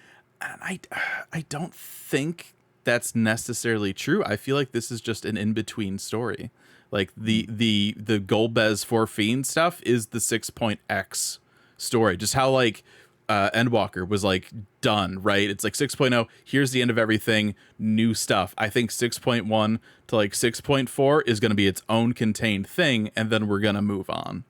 I think that means that that's it forever, right? Yeah, it's not forever. More and more in this game, I think we cannot even ever assume that, because they have started almost plotting and planning and using everything as we've talked about how they open doors narratively, right? It before on the podcast and how they structure telling an ongoing linear story. So to me, I mean, yes, it feels like it could be a Warriors of Darkness style thing. But with all the other setup that they have, we will go back to the void at some point. Like but they've closed the door on the Four Fiends, though. Yes. But like, I don't think that this being, you know, something that doesn't matter at all, is completely inconsequential and has nothing to do with anything in the future of this game. I don't think that's the case at all. I think this is, even if we do go somewhere very different for the next expansion, which we very well could, you know, I think this is them very purposefully setting up what we will likely explore, I would assume, in a future expansion, just given the scale of doing something like this. But I mean, it's also one of those things we're gonna have to wait and see, right? Because like it would make so much sense to be like, oh, hey, we're doing void stuff, void expansion. But I get the sense that like we're gonna hit like a period here, do something else, and then we could absolutely go back to the void. But like, why not just keep it going? Why are we going like back and forth? I don't know. Well, it's just one of those things we're gonna have to see how the story evolves, and it's setting us up for a Gimlet Dark, I feel, which people were not okay with, right? Like that whole, all right, and now it's done. Sidetrack, and it ended up very, very well, and I'm okay with it. But it's just, I don't feel that they got the weight that they should have, and I don't think that they ever will now. Because it's a closing that they didn't do for the Crystal Tower. That was a door that was left ajar. Well, we still have them. They're just in rocks. It's true. Yeah. That's true. They are in rocks. I don't know who has those rocks. Where do we put them? Presumably, we just left them on the ground. No, we took them. Oh, we definitely took them. Did we bring them to the source? I mean, it's a good question. I don't know. Zero has them. Somebody has them, would be my guess. I mean, them? But then you run, if they come back in that way, you run making people not like them, right? This was the time to make them important and then get rid of them. But I think they missed making them important and they just got rid of them. Yeah, there wasn't enough time with them, and any kind of relation that you could have built up with them I think should have happened before the fight. Yeah, because that's it. It's then you pacing. have a better understanding of who you're fighting. To have all that story stuff both not required and after the fact, I feel like they messed up big time on that. I mean, it's definitely something I think they could, and this is something that I'm curious just about for the next 10 years of the game, right? I think a lot of how they've had to handle narrative previously, and some of this is just truly inherent to MMOs, right? This is going to always be something that affects storytelling and writing for a long-term multi-expansion MMO. You do a lot of retroactive story adjustment, making everything kind of work together in a bigger picture. And it was exacerbated by the fact that from 1.0 to 2.0, right, they were working with the dredges of a world that they had very specifically chosen to not do a hard separation from. So how they retroactively worked things, characters, places, themes in was something that oftentimes they were having to do a lot after the fact. I mean, think about the emotional payoff you have for Elidibus as a character in 5.3. Think about the fact that now in Pandemonium, we are essentially getting what is the actual basis of our ancient history with him and the friendship that we once had. And then think back to when you actually kill Elidibus. And it's like, that is all retroactive storytelling. So I think but none of it was optional, like the side quest. Like that's what. I think that for the next 10 years of this game, they have the opportunity here to build thinking forward. So how they style that is something, and how they long-term plan that is something that I'm excited to see. I don't know if it's completely a closed possibility with the Four Fiends. It did seem very strange that we didn't get a memory from Barbaricia's crystal. Can we get more memories from them? Can we get more information? Is this side quest just going to be a little teaser to stuff we might literally see down the road? I don't know. I'm sure that disappointment in them as figures, especially given their potential, I think is really valid. But I am curious to see what they do with this. It's very possible they just decide to leave these four as they are and move on. But for a greater storytelling future for the game, how they build these narratives, I hope we do see them really looking forward in many ways that maybe they haven't had the luxury to do before, and building those. I'm trying to understand you guys' perspective, because I don't feel that way. I love the Four Fiends, and I don't feel like they were cast aside. The only thing I could come up with, Scarmiglione has always felt like fodder in any story. He's fodder. He's trash. Barbarisia less so. I guess I'm a little bothered there. As I mentioned earlier, I was also bothered that she came second. But I don't know. I guess I'm just hopeful, optimistic. Story's not over. I don't think that even when they're dead, that's all we're gonna get from them as far as lore. And I think that quest, even though it wasn't part of the MSQ technically, is a small sign that stuff is gonna be in there. It's gonna be woven. Maybe not in a way that everyone will enjoy, but I just don't feel like. Again, it's probably because it's not over yet, but I don't feel like they were cast aside at this point. Yeah, I can definitely get that. It could be jumping the gun. It's just that everything that they signposted, they came back and made, you have to do it. It's no longer optional. Crystal Tower, War and Try, that sort of stuff. They went back and they went, oh, we messed up. Let's fix that. Here they had the chance, if they wanted to include them, to not have to come back and say, you have to do that optional side quest, or else we're going to have to tell you again how they became who they became. So that's why I'm just like, they're not going to retread that. That'd be weird. I mean, they can, but why not just make it part of it? Honestly, the between the Void Quest and 6.1's MSQ, it wouldn't surprise me if they backtracked and repeated stuff. Sure. Which they shouldn't be, right? But I feel like just the way that they've been doing stuff lately, it wouldn't surprise me. Yeah.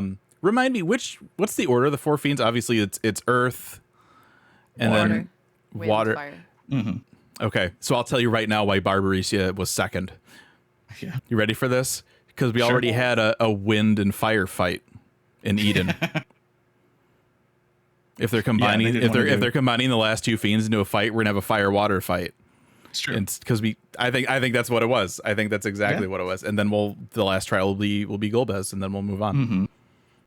I will say, narratively, I guess sort of narratively, we'll talk about this more with the actual mechanical ranking category, but I was so relieved that Barbarisia did not feel like just a rehash of Garuda. Yep. Can I be honest? They're like, yeah, she's Wynn, but like, what else? How about hair? Well, but that is something that I believe is inherent to her in 4, right? She does the whole hair thing. But again, like the way that they did it, it didn't just feel like Wind Lady for the 15th time. It's like she's so much more physical. She has that melee feel to her, that chaotic feel to her. I mean, of course, there is a sense of malicious chaos about Garuda, but I did not feel like her version of the air element was just a rehashing of other air element fights we've had, and I really appreciated that. I liked the kind of the Attack on Titan style second half, and the like. I don't know. She looks so much like what is it, Annie when she's like in her Titan form.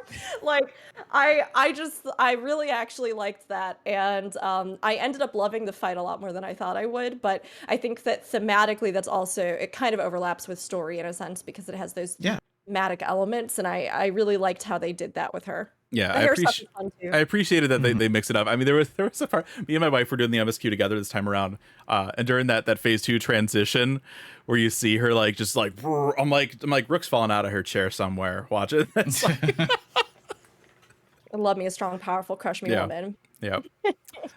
All right, so let's move on. That's that story. You know what I didn't like about that story? I took damage during that fight. She's not supposed to attack me. It's true. I'm a They lady. removed part of her personality too, and that I didn't want to get into that part either. Like, because she has so much more of a personality in general. She should have been riffing with us. Like it's not her personality from 4. They just kind of went, she's a big strong lady with Wynn. She wants to kill things, and then you do the side story to understand why. Yeah, but it's like there's that missing bit. Like she's got like a move an island. We're fighting her. Okay, that's it. Do you think some of that has to do with the fact that they separated her from the Magus sisters? Because isn't it that the Magus sisters serve her? Is that correct? I believe so. I think you fight her right before. Fight them right before her. I believe. And that I'm assuming ties into. Does she have an affinity for women? Like, does she Absolutely. like hates men and is okay? Interesting. I mean, I think that could have been cool. I guess because of her father. There wasn't enough time. They ran through the just so fast that there wasn't a lot of time to develop the character. There's also an ambiguity with the void as well, right? The fact that we know that at least how they set it up for us with everything with the Zero, that physical selves are very different, that every time you die you come back differently, so the idea of prescribing specific feelings to a gender would maybe be much different in this world. I mean, she said it in statue form when we first talked to her. She was like, if there's girl, like she said something about it and then it just disappeared this patch and I don't know why it went. Maybe they just decided not to do it, and that's okay. That's okay. No, I agree with you, Aldino. I do think that hearing you talk about it, I would have liked as well, because I thought we were going to get maybe with the way they set it up, like a third zone or something, where then we're going through her domain, because they talk about like it's so dangerous to set foot in her domain and choose to do this, and that within that maybe you would see that yes, like all of the void scent that were surrounding her, were maybe aligned with this more feminine kind of element. And we could have gotten more about her lore. I do think that would have been very impactful. I would have liked that a lot. I can understand, I guess, from the scope with them already essentially having created 2 mini zones for this, why maybe they didn't. We don't even usually get that with patch. No, not at all. That was surprising. It's a Turncliffe moment, you know? Yeah. I think if I could pick, like, obviously, I mean, we've already talked a lot about, the idea of like the statue, right, in Zero's domain. But I think, right, because ultimately, from what I'm getting from the majority of us is the fact that like we wish they would have spent a little more time on the 4 fiends. I almost let me pose the question. Sure. Zero's domain, or would you have rather have had Barbarisia's domain? I think Zero's more important. Zero's more important. I mean, I think they could have done something where we got Barbaricia's domain here and then Zero's domain in like the next patch or something. But with them seeming like they're shifting away from like specifically, it seems like our story may be turning to different places, perhaps. I don't know. I think if at the end of the day, like, she is not Four's Barbarisia. She's 14. No, she's not. yeah, true. Yeah. True. And I wanted to know who that was, but I don't. Well, they told you who she was. She's dead. Yeah. We also, That's She's a better. she's a crystal lady now. I think Rook said earlier we didn't get a memory from her crystal yet. Yep. We didn't, which That's I true. think is really telling. And I'm so curious about that. I'm also personally very curious about these crystals just in general. Is this a way of us preserving these entities so that at some point, supposedly there's no way to turn them back, right? But Yeah. like, is there a way we could eventually turn them back and restore them? I mean, is that even what's going to happen? Right. We don't We know that they leak. We know that these Yeah. crystals leak and create like Kukulane that we fight in Void Arc series, right? So we do know that they eventually corrupt people. Now, would it manifest to be Barbarisia again? Probably not. So Yeah. it's like, who knows? We don't know. It's so Yeah. interesting. I mean, there's also the mention of the fact that Zero, or at least in the past, those who were able to wield this power, right? Zero was supposedly the last of them. Yeah. And that we at least knew from previous lore that the Auricite or crystalline power, which I'm assuming is Memoria, Yeah. right? Like that they were taking these entities and putting them in this form and then evoking and using their powers, right? So, I mean, that does also, I think, strengthen some possibilities that Zero herself was one of the original heroes. Although, of course, whether or not heroes or villains or anybody else started just using this power willy-nilly for themselves, because we know there was also these great periods of war, right? So we don't totally know, but I thought some of those little breadcrumbs were also delicious. Yeah, and I mean, we also know that like all the Memoriates like weren't necessarily good either. Like we Yes, not at again all. we have this really cool optional cutscene.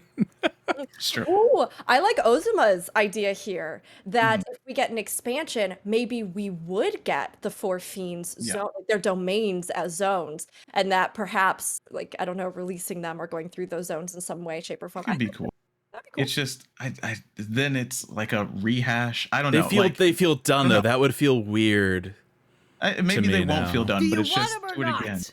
I just wanted them to do them right the first time. Is what I wanted. That's Yeah. I mean, But no, I'm just saying, like, if they keep coming back, then that's just like, what are we even doing at that point? You know what I mean? yeah. Like, guys. you don't have to fight them again. Like, Do why? you wanna talk about gameplay? Sure. Yeah, let's do this. I like to play game.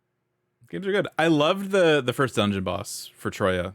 It gave me vibes of the one What? fight. What? I love that fight too. Okay. Yeah. It reminded me a lot of there was that one section in the Amarot dungeon where you're just fighting like a whole bunch of guys.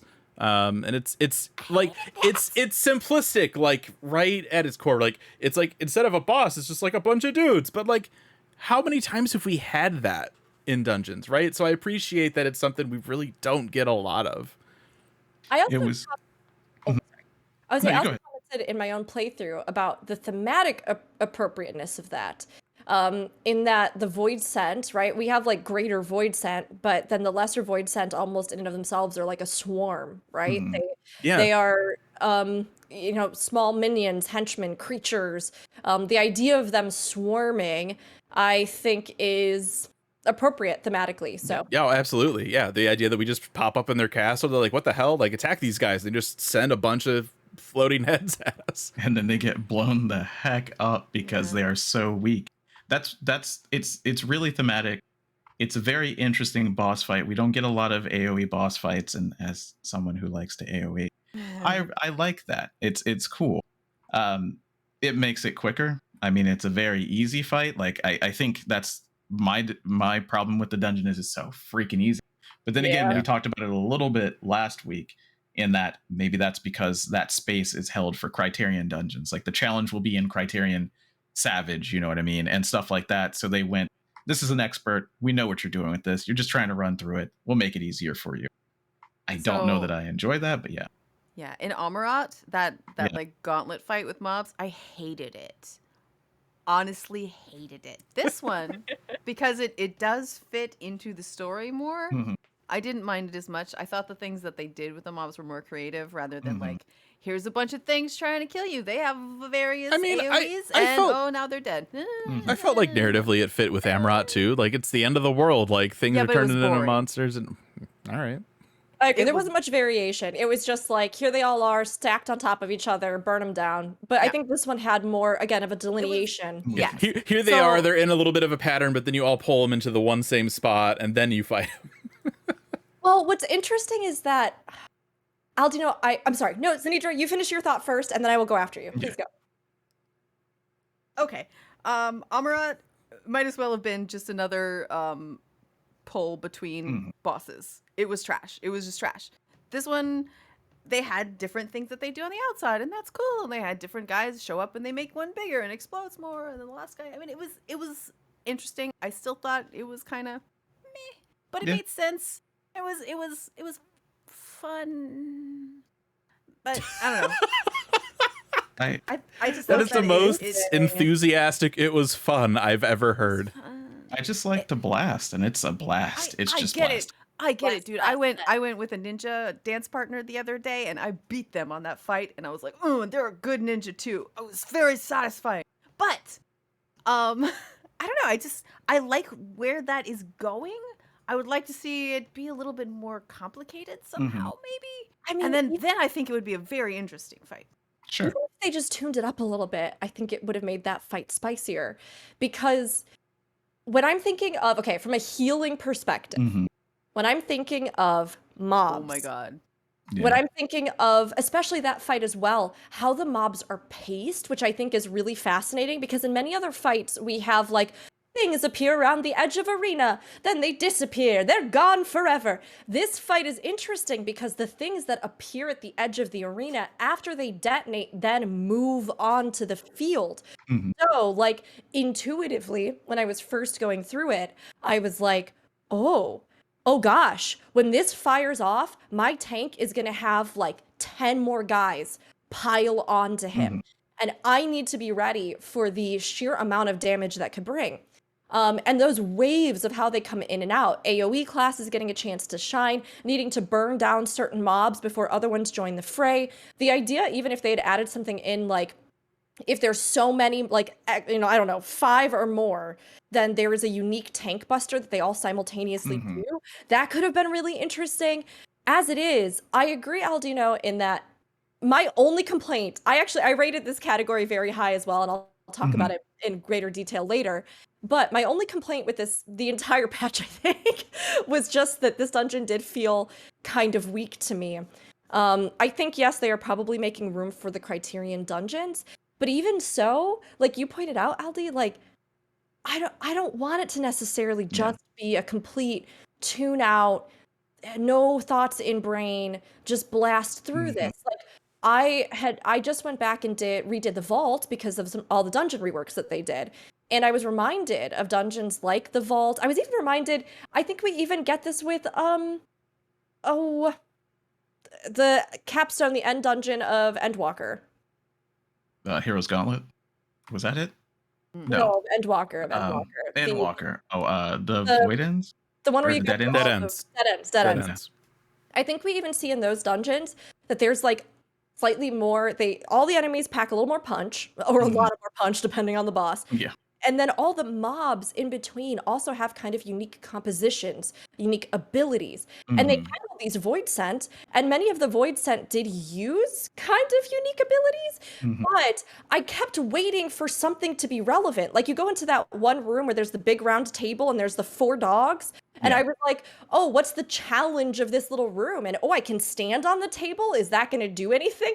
And it was like, no, they all Keep the pretty much, dogs from eating your dinner. Yeah. I don't know. It was just like, they do nothing. They barely hurt at all.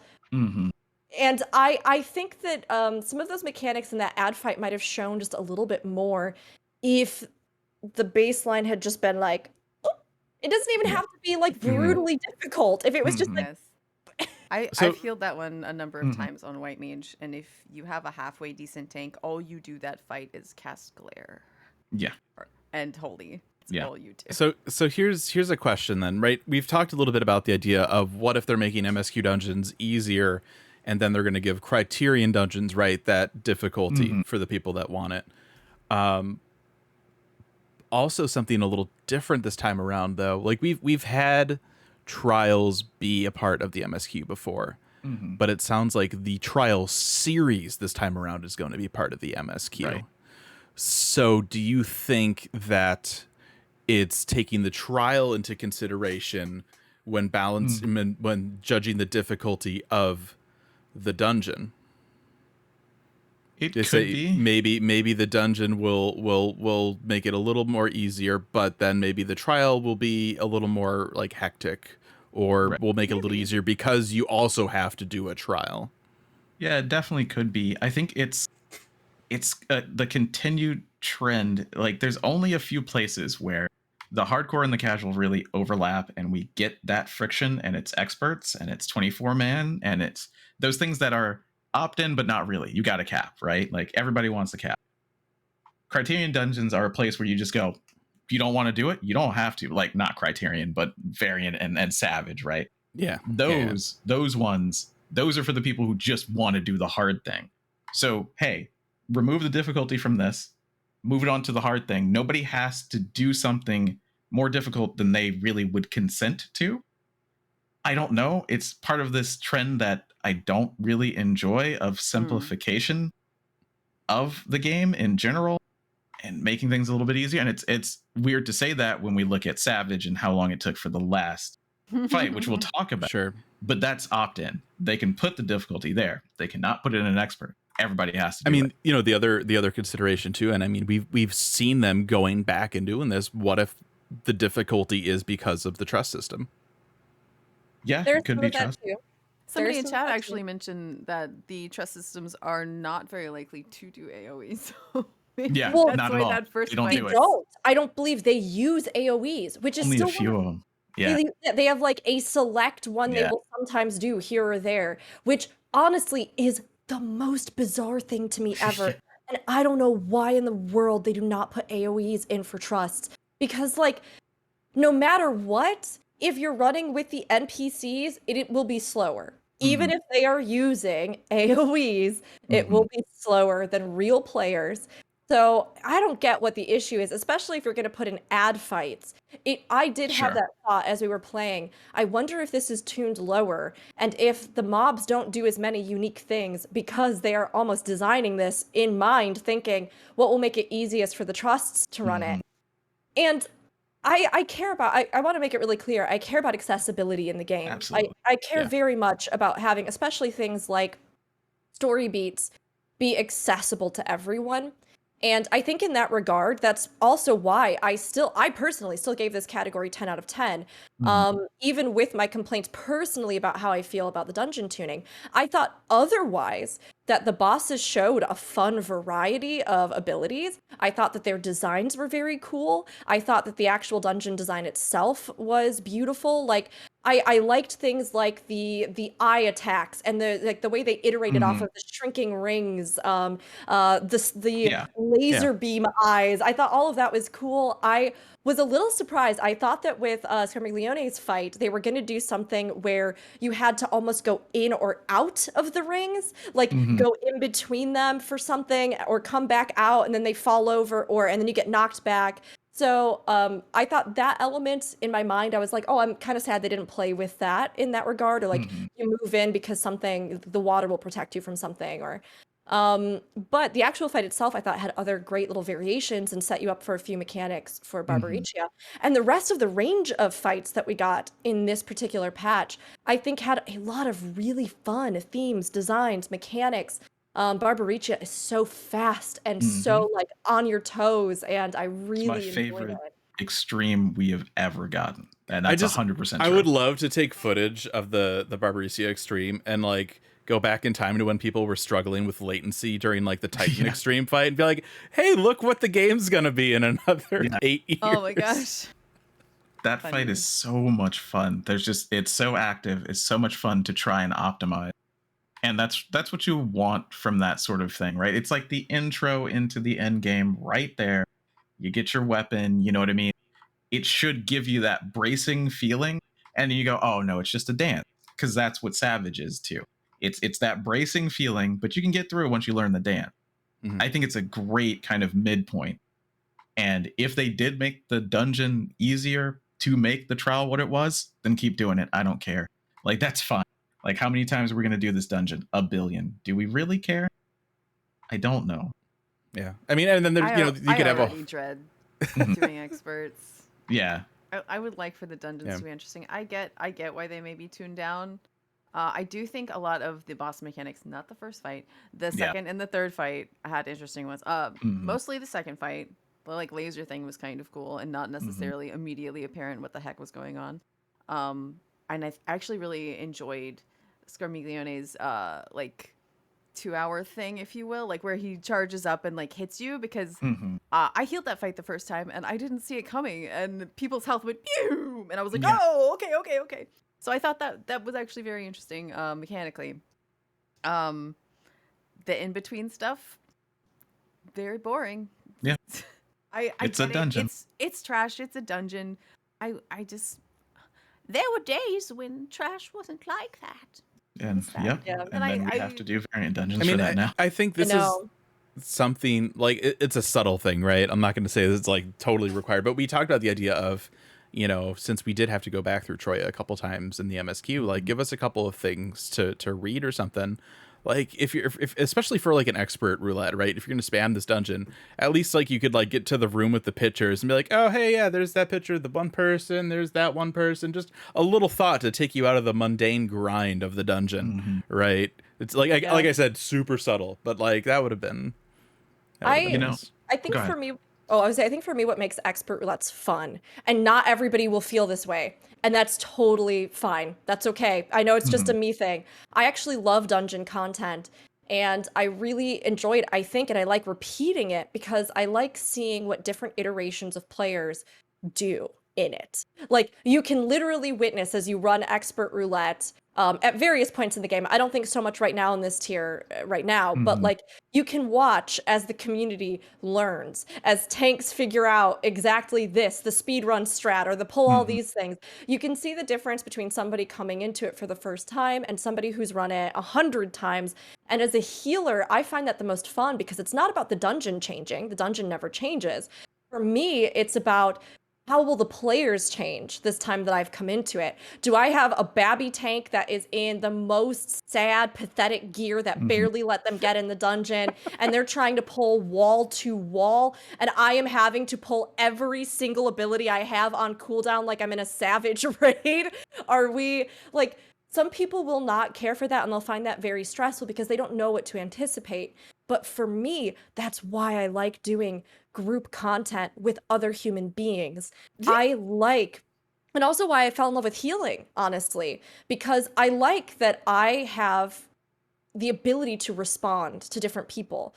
DPS that are the slowest AoE burners for whatever reason, like Trust, and the tank is like, I've used every cooldown, and I'm over here like, how about double heal over time? What else we got? I don't know, I'm gonna holy for a second. Like, I like these things because, again, or that one DPS that keeps getting hit by everything, and you're having to like use rescue creatively, or, whatever it is. To me, that's what made me excited to run experts. Many people don't feel that way, but I have noticed that with this new dungeon, there is not that variation. Accepting like 2 mechanics where people might get hit and die.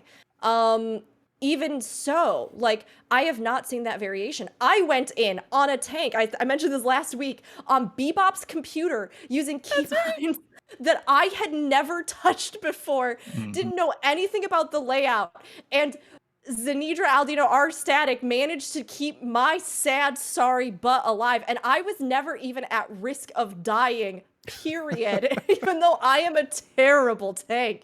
Like, and I think that shows something. As I've run it, it doesn't matter if people are new or old. I've seen no variation in what happens or nothing that surprises me, like, oh, oops, somebody got caught by that. Oh, I guess that could, oh, oops, and this time with the tank, or which I think makes it a little bit less exciting to run. But I mean, again, all of that to balance out, I still think it's a beautiful dungeon. I think thematically and what they did do with it is really nice. And I loved a lot of the other content this patch as far as just the pure gameplay experience went. There was That's something so that you mentioned. wholesome. Oh, go ahead.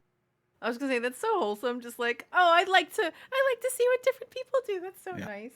I don't usually run with anybody besides the static. Yeah. If I end up in a dungeon doing experts alone, it's not very often. But what I actually love to do is go in on combinations you're not supposed to go in on. So like a tank and 3 DPS and stuff, and that's where I think the dungeons get interesting because it does get harder. Yeah. There was a thing that you mentioned, gear. Do you know what the minimum eye level for that dungeon is? Something 85. Nope. It's 75. It is Wow. 10 higher than going into the raid like Asphodelos. It is so incredibly low compared to Crafted. Is the trial 85 then? Yeah, Trial's 85. Yep. Yeah, I had to look it up. I was like, what is it? And yeah, Fell Court of Troya is 575, which is below raid gear from the previous tier. So I think this has a little bit to do with it. The reason that we're just blasting literally. I would love to see, because it's not synced, I would love to see it in Force Sync and see what that looked like. I don't want to do that, honestly. Like, I want someone else to do that research because I don't feel like doing that. But 575 is so incredibly low. Like, Crafted is 610. Whew, that's a big difference. And that might be part of the reason why. And then, you know, we're getting Tome Gear quicker, right, in general. So it's going to get even easier. You know, Crafted is easier to get than before because more people are making crafted materials because we had the influx of players, right? Sure. It was lower than I remember it ever being when I went to go look and buying it. So I don't know, maybe this is part of it. Maybe that's part of the reason why it feels so bad, but I don't know. It does feel too easy, certainly, to me. But it's to me. Like we were saying, like you're saying, Zen, we play with our static and we make a game of going as fast as humanly possible through that. And we're going to do the most damage that we can try to do. So it's going to feel real bad, I think. So, you know, maybe that's part of it. It's definitely their design as well, though. So I guess I'm like the odd one out then. Oh, yeah. Well, you know, like Rook's perspective on it, like, you know, going through as a healer, like I get it, but I think that is also going to be a vibe that's probably only going to happen to people that are playing healer, right? Maybe a little bit for tanks, right? But it's like as a DPS, I'll just queue into expert and I sleep through the dungeon. Like it doesn't matter. Like I hit the buttons, the things die, that's it, I'm done. Like, you know, it's a grind. I want the grind to be fun. And I don't totally we all? understand. Yeah, I totally understand that you know, these common denominator, and not said disrespectfully, but like people who are on the end of skill set need a place where they can flourish, need a place where they can learn to be better, and that's probably why things are set up this way. So I can't be mad at it. Like I mentioned earlier, if I want it to be fun, I can make it fun a different way. But I just, especially like doing these guides all the time and going through and formulaically breaking these things down, it's very repetitive, and sometimes you just want to see something different. Yeah. Well, I guess that takes, we touched on it a little bit, but the trial, right? The trial itself. I mentioned that I really loved it. Aldino, obviously you loved it too. And I mean, I just think that it's funny because it goes to show that I don't think an extreme version always has to be like, oh, Halicarnassus, right? It doesn't have to be something where you have like 15 mini phases and every mini phase has an elaborate puzzle and you're trying to figure out exactly what I do for this one puzzle or this thing.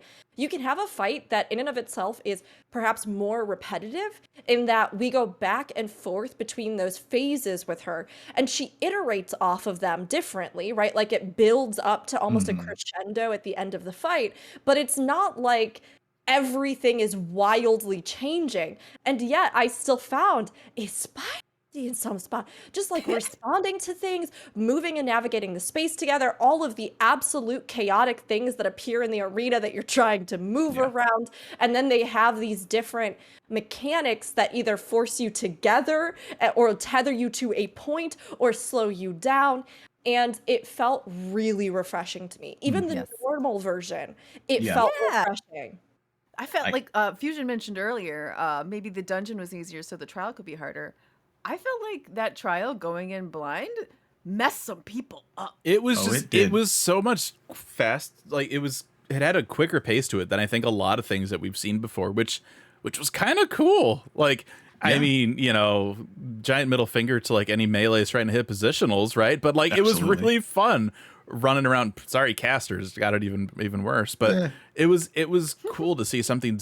You know, it was a little bit of a dance, but it was a lot of just like running around frantically and not getting hit. And I enjoyed it. I thought it was really fun. If you're I going, really like the hair. No, you go. oh no, it's fine.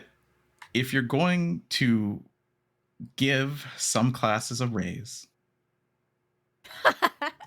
you should make them use it if you're going to penalize them in other ways for having it. So I really enjoyed that there is no clear of this extreme that I have done that raising was not a part of it. There's never been one. I've done it nearly 15 times now. Cleared it 15 times because I have 30 totems. Not one of them. Not one of them did I not have to raise at least 2 people. Not one. And that's more engaging. Right? Like that's okay, make me use it. And that's cool. I really like that difficulty spike. And I'm sure healers are like, when people get hit by things, I gotta look at them, you know, and that's gonna happen a lot in that fight. It was interesting to see a healer check fight again versus Yeah. the DPS checks that we so often have. The hair mechanic was just cool. Just cool. You're tethered with some hair. Don't think about it. It's not gross. Just move out of the AoEs. It's fine. It was Maybe really a fun sprint. doing doing that fight for the first time and seeing the people get tethered. Like, oh, we have to. Oh, there and he's gone. Kind of, maybe. Yeah, Your just- camera, Camera went out. Lag for no reason. Oh, wait. Rook is now all. Do you know? At long Oh, last. it's I've reclaimed my throne. Rook's like, it's my turn to complain about Summoner. I've not yet begun to complain about that. But Today. it was fun, like watching the people get tethered, right? And a lot of people's like first reaction is get as far away as you can to like break the hair Haha, tether. you can't. But that no, just it's die. like you got to stay close. Like it's the opposite of that. So it's been funny, like going back and I've done trial roulette a few times, right, just to do the fight a few more times since it's new. And it's just like every so often to get to the tether phase, and there's the one person like I'm like, oh buddy. Come here. Yeah, that fight is great. And it is, I mean, honestly, I think that's one area that 14 has maybe struggled with in their fight design in the past because of some of the little bits of like, I mean, just how the whole game is structured. We have a slightly longer global cooldown than most other MMOs do. We don't have high mobility things like you see in many other PvP-oriented MMOs that are like dodge rolls or stuff like that. And there has always notoriously been this server delay with 14, which allows for things like slide casting, but also makes it so that inherently the game itself works very well in that kind of plotted methodical dance. But we have seen them more and more and more, I think, try to push the boundaries of, hey, we do this really well. We have these plotted, movement, but like specifically like precision movement kind of challenges in the game. But can we push those boundaries further so that we have stuff? I mean, that almost harkens back to like OG Titan X, right? Where I think they were really trying to experiment a bit with like those fights that are so fast paced, so hectic. We've even seen with stuff recently like Phoenix, I think them pushing that a little bit with P3S. And now with this one, I mean, this felt good to me. It felt like, I'm sure melees are yelling forever, but like in my mind, I have to cast, I'm a caster. I have those times, but I didn't even feel like as a white mage that it was frustrating or agonizing. I found it fun to test myself in this different way. So yeah, I thought the trial was a big success and I really enjoyed it. It was definitely one of those things where you're like, I didn't know the game could have things that made you go this fast. Like, and I think that's part of why it's so much fun. It's because we Mhm. really haven't had a fight test the server ticks as much as this one. You know what I specifically liked about this fight and the way they paced the release this time? Hmm. I feel like a lot of times when they release the trial with the Savage, you want to concentrate on the Savage. You don't maybe even go in. We just don't go and do the trial unless we have some free time or something. So it's Mhm. nice Mhm. to actually have time to do the trial, do the extreme Yeah. trial, and like get that weapon upgrade. And Mhm. I, for the first time in like actual years, I went and did the trial with strangers. It was fun. Mhm. It was nostalgic and also painful, but in a good way. Yeah, definitely can be painful. That's a fight, but it's weird. I would say that it has more success than a fight like Hades, than a fight like, oh my goodness, Warrior of Light. Somehow, like this is not. I would say that this is slightly more difficult than Warrior of The, Light the, in the some ways. dance is there, but Yeah, it's not exact because right. you gotta move around, especially towards the Yeah, end. You're going to certain places, but also dodge around in those certain places. Otherwise, yeah. there's like rocks and tornadoes and other stuff that's gonna get you. But they realize that DPS check does not have to be intense because people are going to die. People are going to have to pull away from the boss. There is not Right. permanent uptime. Sorry, Melee.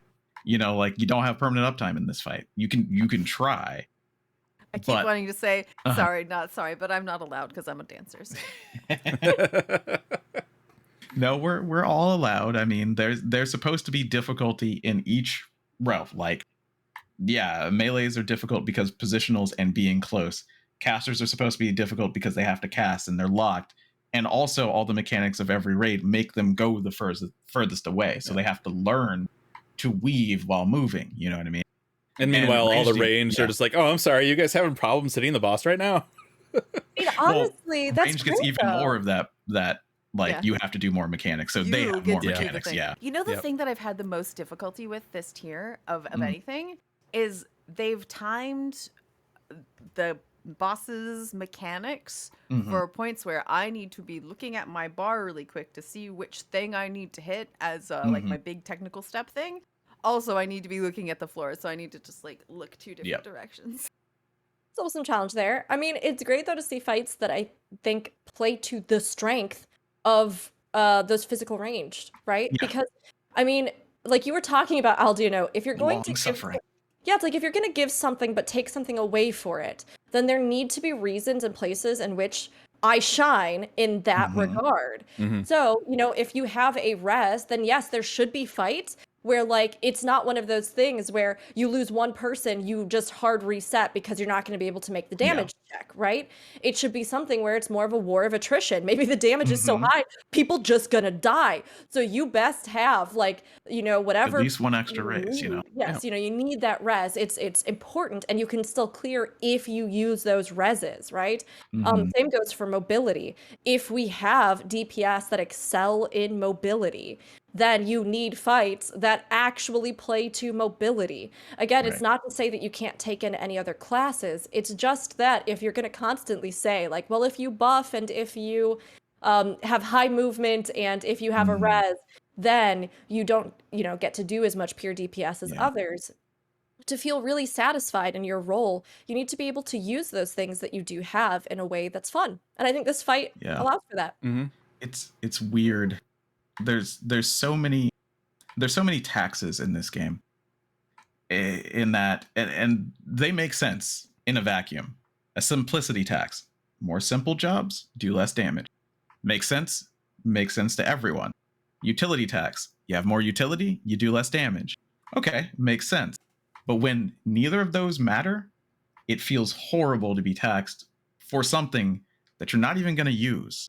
Like, okay, simplicity tax, but there's no positionals on this boss, and it's 100% uptime. So why am I being taxed? Right? Mhm. Melee has the complexity, but there's no positionals, and it's a full room, you know, like hitbox, and it's 100% uptime easily.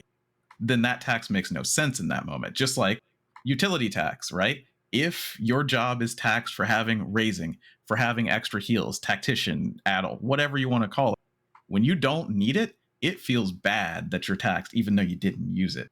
So that's where you have to bring that up in the design. Like, oh, yeah, we have these classes that have that. Let's make that important. Extra healing, like having a dancer sometimes is amazing to have the heal go off when the healers couldn't get it and they got their dance partner just right and it hits extra people or it overlaps. It's awesome. That's great. It's the brain tinglies that you want if it's not going to be the damage output. It's really important. Like it is necessary, but when you don't give them the time to shine, you fall on the more damage is more better, period. And then you get into the meta discussions and you get into people feeling bad because they're on a job that doesn't contribute. Not going to say that I'm a poster child of that, but I am. Like, and those discussions are really, really picking up right now. Some people who are in the world first race have said Black Mage feels horrible because I feel like I'm replacing a melee, but I'm not doing enough to replace a melee. And also in Prague, I'm kind of a liability and we don't have a raise unless we're doing double caster, but the other casters don't do a lot of damage. So like, you don't want to get into that. You need to give everyone a chance for their moment of glory. And Barbarisia does it. Yes. Other Oh, I'm fights maybe. so glad you said that. My partner plays Paladin, Yeah. and I was joking because I, was getting my stuff ready this morning, and I looked over at their computer, and they had a sheet, like I don't know, information about Paladin up or whatever, Yeah. and the title of it was B+ tier Paladin. Yeah. And I went out, and I was like, babe, you're not B+ tier to me. You're S tier. Yeah. And they were like, what? And I went, the Paladin thing that you have up. And they sighed this like miserable sigh. And they were like, I really love Paladin, but like Paladin doesn't do as much damage as the other tanks. And that's like literally this discussion. You know what I mean? Yeah. Yeah. And even on like the first paragraph of that page, it says like Paladin is in the best place ever in regards to the defensive tank fantasy. And you have so many things in your kit where you are playing this strong defense, but your offense sucks. It's bad. It's not as good as everybody else. And I hate that because there are times, like as a healer, where having the defensive stuff with Paladin makes a difference. But again, everything you just said hit the nail on the head so much. If there is not a reason for those things, they do not become important in the equation of the game. And so it's one of those things where I always tell everyone, play what you want. Everything's viable, always. of course. But when it comes down to it, there will be this constant low running feedback in the back of everybody's minds where it's like, well, I'm choosing to do this, but it kind of, I guess, theoretically hurts my team. And everything I see online says it hurts my team. And that is the nature of just MMO players. Yes. Parsing, DPS, there's so many things that go into this, right? But I also think it is the nature of the game design itself. Because if you, again, have moments where other types of things can shine, if you're designing, thinking, okay, sure, maybe you can do a lot of damage, but that's not going to help you if X, Y, or Z, I think a great example of that is the Rathalos fight, where it's not, like there's an entire phase of that fight where it's not about raw DPS, it is about amount of hits per second, like the literal hits you can land that break that meter and bring him down to ground. So it is about cleverly designing, and yes, like everybody said, I think Barbarisia does an incredible job, and chat's been agreeing, in leveling the playing field where ultimately, yes, you are still vying for DPS, but are there other tools in everybody's kits that shine during this fight? Yes. Oh, yeah. Yes. I don't disagree at all. I agree with this. I would like to see more things for range DPS to do. Absolutely. I really liked that one thing I got to do in Phoenix where I got to stand by the fire tornado by myself so that nobody else had to deal with that crap. It makes me think back to the Avatar fight in Original Coil. Where there's like a tether thing you have to take away from the entire group. Yeah. I miss stuff like that where it's like, Bard, go, you do that. You over there. Yes, okay. And I also think that makes it a little bit more interesting for healers too, because you have to watch that extra Bard or whoever's doing it at the time. Give them a little extra love. Yeah. I want to see that. That I think we're not getting. The example that I gave in the Phoenix fight, that's just a strategy. That's not actually even how you're supposed to do that thing. It's just how people kind of figured out how to cheese it. And why? For Okay. uptime. For melee. Yes. Like, It all comes back. Ah, jeez. Yeah, yeah. I mean, I would like to see them push that as well. They've been very careful, and I think in many ways it's very good to not make it so that you ever feel like this fight is only for this role, or it's you can only do this, or you have to bring this comp in, and this comp is what the fight is designed for.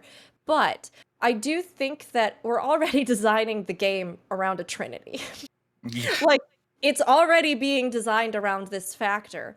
And because of those subdivisions that they have made, and very clearly made in the game, things like ranged physical, shield or pure healer, right? Like they have been dividing spellcaster versus they've been dividing these into DPS and fake DPS. Yeah. into these subsects.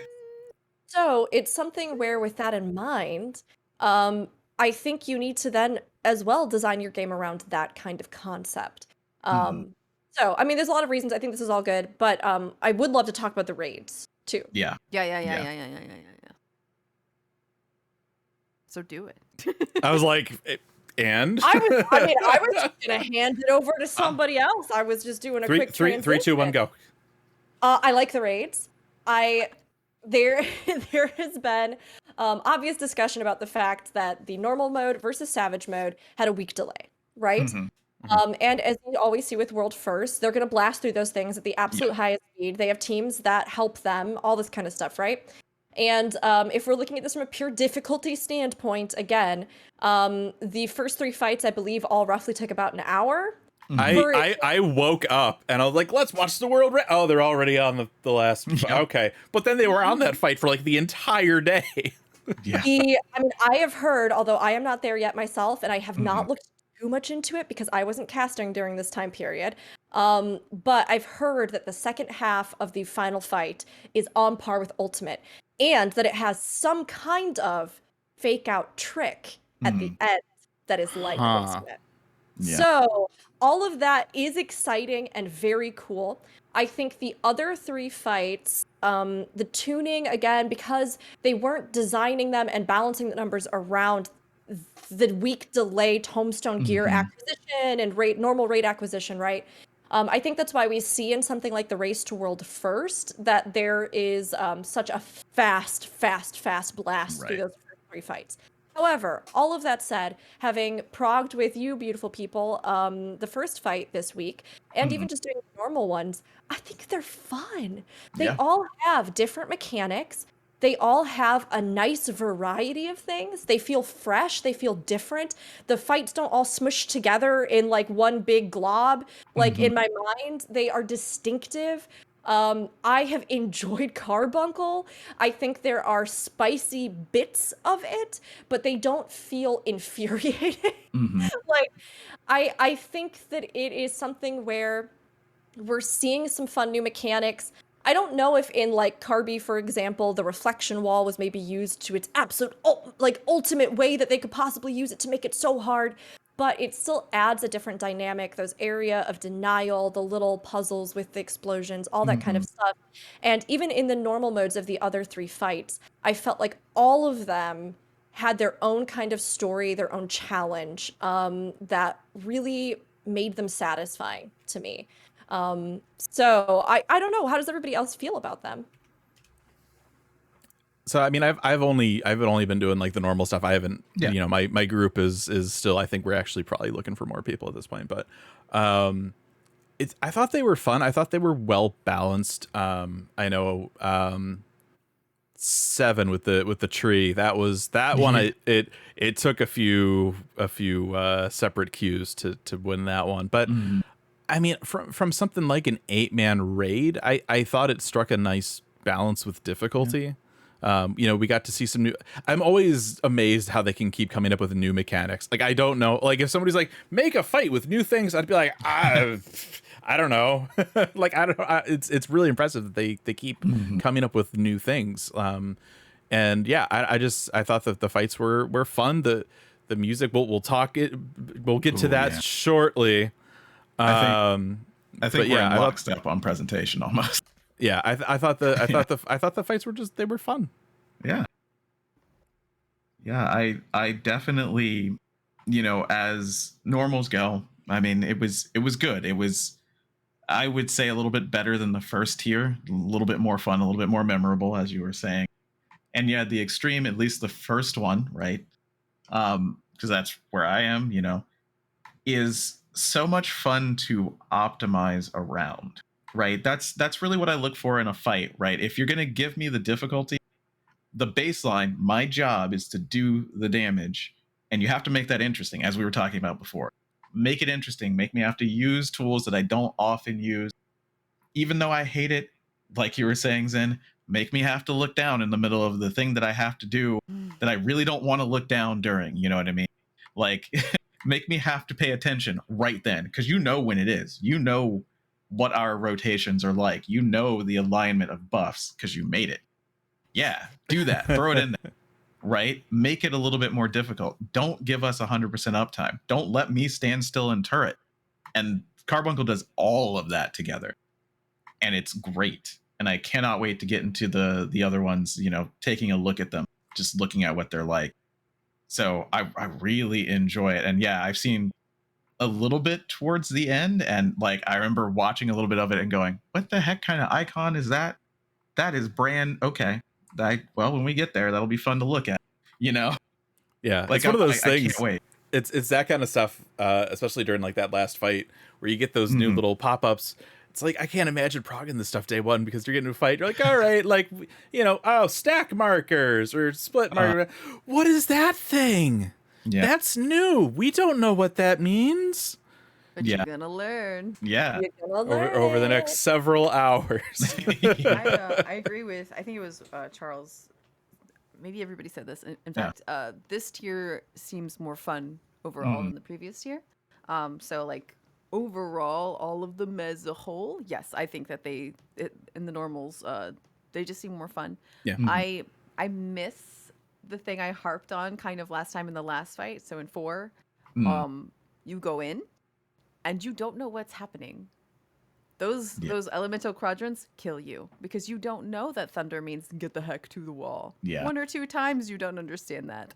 Then you figure it out. I kind of miss having that sort of thing just to start out with, but also, I'll get over it. It was still fun. I guess the dragon / phoenix thing is kind of like that. Yeah. Kind of, sort of, but easy enough to figure out. Yeah. Certainly doesn't automatically kill you. I cannot wait to summon Phoenix while he is summoning Phoenix, just to confuse people, or like right before. Awesome. Yeah. Awesome. I like the Carbuncle fight. I love how it's basically a throwback to Old Summoner. That's more of a presentation thing, but so I'll just say that. But talking about letting unique things in skill set shine, heal over time in that fight is so rewarding.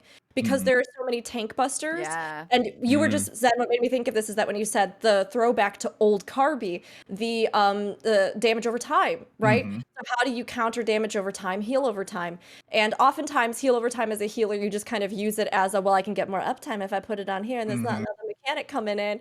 Or, so much damage is going out that it helps make up the difference. But in this fight, there are many times where I'm like, with these tank busters constantly and the huge chunks of health they do, putting these heal over times on is something I really specifically choose to do. So that's always that's always a fun thing with Reaper, is when I can put up my shitty regen. It's just like, I'm gonna get hit, but look at me, I helped. Like I was literally gonna talk about Reaper and the Summoner Phoenix hot, but the first thing it does is an excogitation, and it's so hilarious to do that like right before a tank buster goes off, and then you see it go up and it trigger, and you see it's just like you feel like you're actually helping there, right? Because a lot of times I just throw it on myself because it's all overheal anyway. It's not doing enough damage for you to need this heal, and the heal over time that Phoenix is doing in general doesn't matter either, but it does now, and it's great. I don't know if you guys have heard Monty during raid, but there have been a couple times where he's like, "Get away!" He's talking to me because I'm going up and I'm hitting my heal over time next to him while he has that down, freaking him out. It's like, I know I'm doing. Don't worry, I'm gonna leave. Yeah, I don't gonna- want that crap you're about to get. You'll thank We're me all later. trying to use our kit. Yeah. Because this is one of the first places in a little while that we've had to stretch and use all that kit, you know? Yeah, and I just generally kind of like the dance in that one. It's interesting. It's simple. Yeah. But, like once you recognize the pattern, you kind of know exactly where you go. In the second one, I love the way that dance looks. Yeah. That looks it's fun as hell, man. It's Yeah. good. Yeah, with the expansion of like the snake and wing debuffs and what they do and the timing of it in the savage mode. Yeah, I'm very much looking forward to that. So I think I'm gonna slide us over here. I think one of the things that also made these fights fun for me too was the variation in music, because typically with an 8-man, Wait, hold on. you have Are you before We're you do not that? going really directly fast, into it.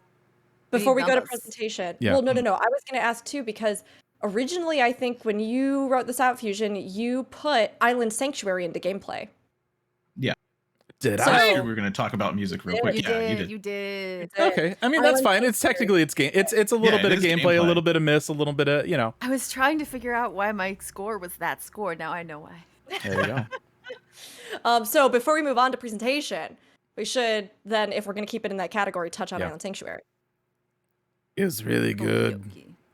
Is really good. I think obviously like we're getting to the point now where a lot of people are probably going to be hitting their rank 10 in the next few days. And yep, there Here we goes go. there he goes.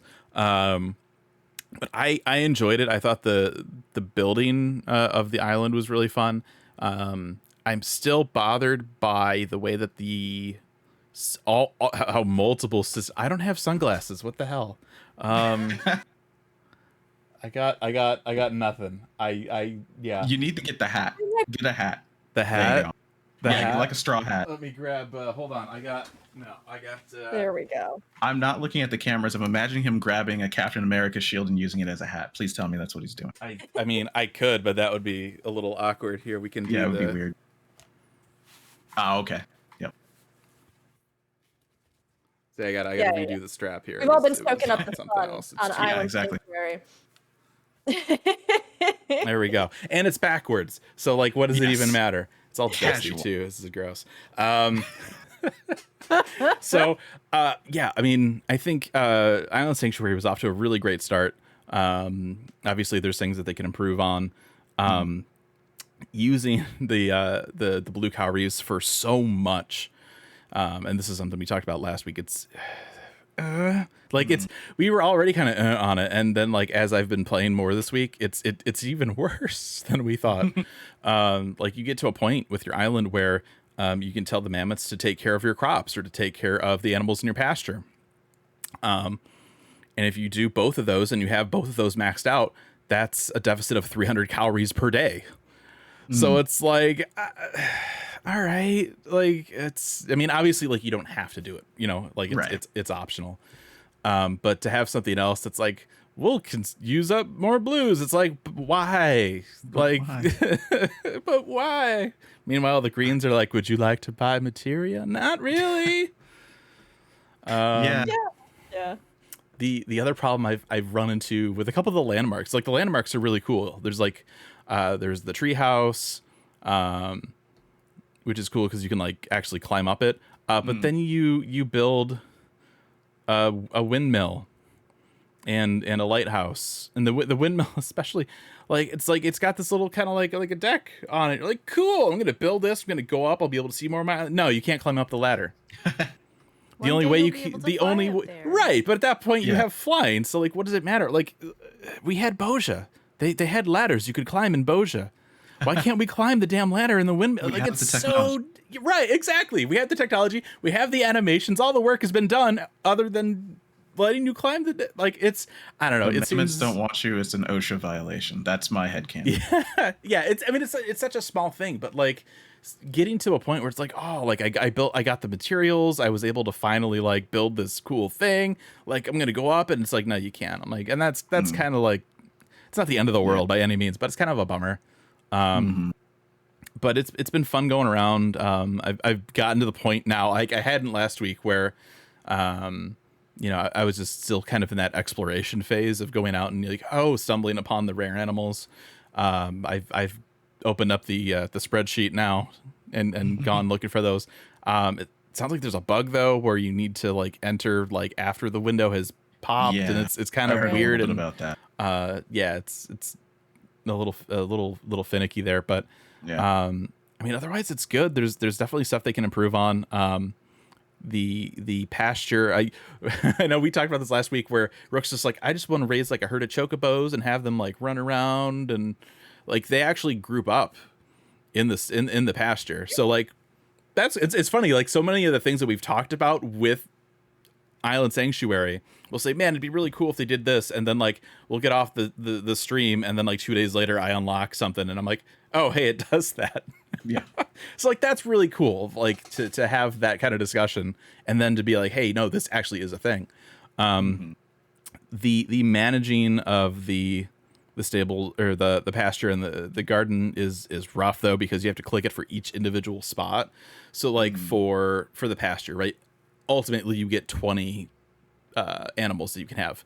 So if you want the mammoths to take care of them, you have to like right click and say take care of it and feed it this for all 20 of them. Oh, no. Similarly, if you want to collect the leavings from them, you have to right click and then say, okay, gather leavings and continue to take care of it, or gather leavings and don't take care of it anymore.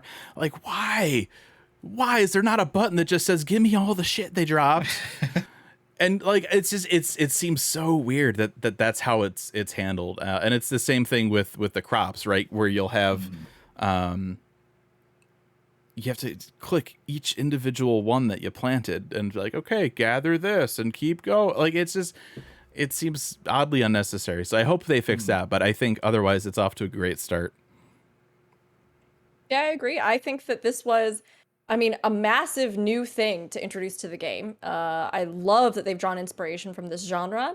And I think that it has been such a fun thing that I have enjoyed doing. I like that there is a change of pace in the day-to-day tasks that I do in the game. I enjoy the vibe of the island. I like, all the stuff that you can do on it. It's been really rewarding to build a place up and get to watch it kind of change as you go through that process. And it's a great starting point. There are many areas where I'm like, oh, I hope that they do continue to develop this or add this. But to get this massive new system in, to have it even be as complete as it is, and something that I have gotten so much enjoyment out of recently, I think is a huge success.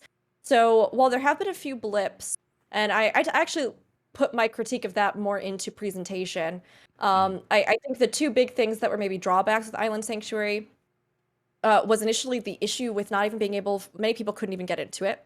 And during high traffic times when those like specific spawns pop up, it can be even harder to get into. Has that gotten better? I know Yes. we had this discussion how I haven't had as much of a deal with it, but I know it's definitely kind of like, interest has weaned a little bit. So it hasn't really been a big issue for me this past week. The last 2 days, I was able to get into houses and get onto the sanctuary, when before, if I was playing in prime time, which is normally the time that I can play, Right. it'd be maybe 10 to 15 tries, which I was not willing to do, honestly. Like, I'd just go do something else instead. Yeah. I mean, I could have gotten onto it. Everybody, I think, that wants to get onto it usually can, if that desire was really strong, but it's... Now. Yeah, now During it's the pretty first good. like 3 or 4 days? No. No, you couldn't. Yeah. Yeah, and it blocking up housing was a big issue. Yes. And there is that problem with the rare spawns, where if you are on your island when specific rare weather condition spawns pop, they will not appear on your island. They will not show up, even if their window is up and everything else, until you leave your island and then instance back into the island. But if you instance in too late, you might miss them, or they still might not even show up on your island. So you have to preemptively anticipate the window, and then around a specific time leave and then instance back in to hopefully force the creature to appear on your island. Before the rush. Which, yeah, a lot of people have mentioned has taken away some of the fun of discovery from It's- them because it did mean that they were forced to look up timetables of creatures and things Yeah, like that. I mean, it's also a bit of a bummer too. Like I know, I've gotten a good chunk of the rare ones at this point, but like the idea of like, okay, I'll leave the island, I'll go back in, and I'm like, all right, let's head. Oh, the weather changed. Like I don't know what it is about the weather system, but it always changes like right when like the thing that you're about to like you've been like kind of eyeing the time. You're like, yeah, it's gonna be time for this window.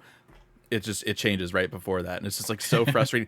Also, how is there not a weather NPC on the island if Yeah, there's that doesn't make things any weather sense. dependent? That seems like Give a us some messed mammoth. up. Yeah, I think Like they a could mammoth who use knows that. the weather. Yeah, but it's cool. Like I got rank 10 last night actually while I was working on some of the stuff. It's cool because there's some other stuff that kind of unlocks at rank 10. Like obviously you get flight, but there's a fountain that you can get now as a landmark if you exchange some crafted stuff, which is neat. I There's have also heard, I was gonna say, Yes. I've heard some critiques about that Yes. fountain.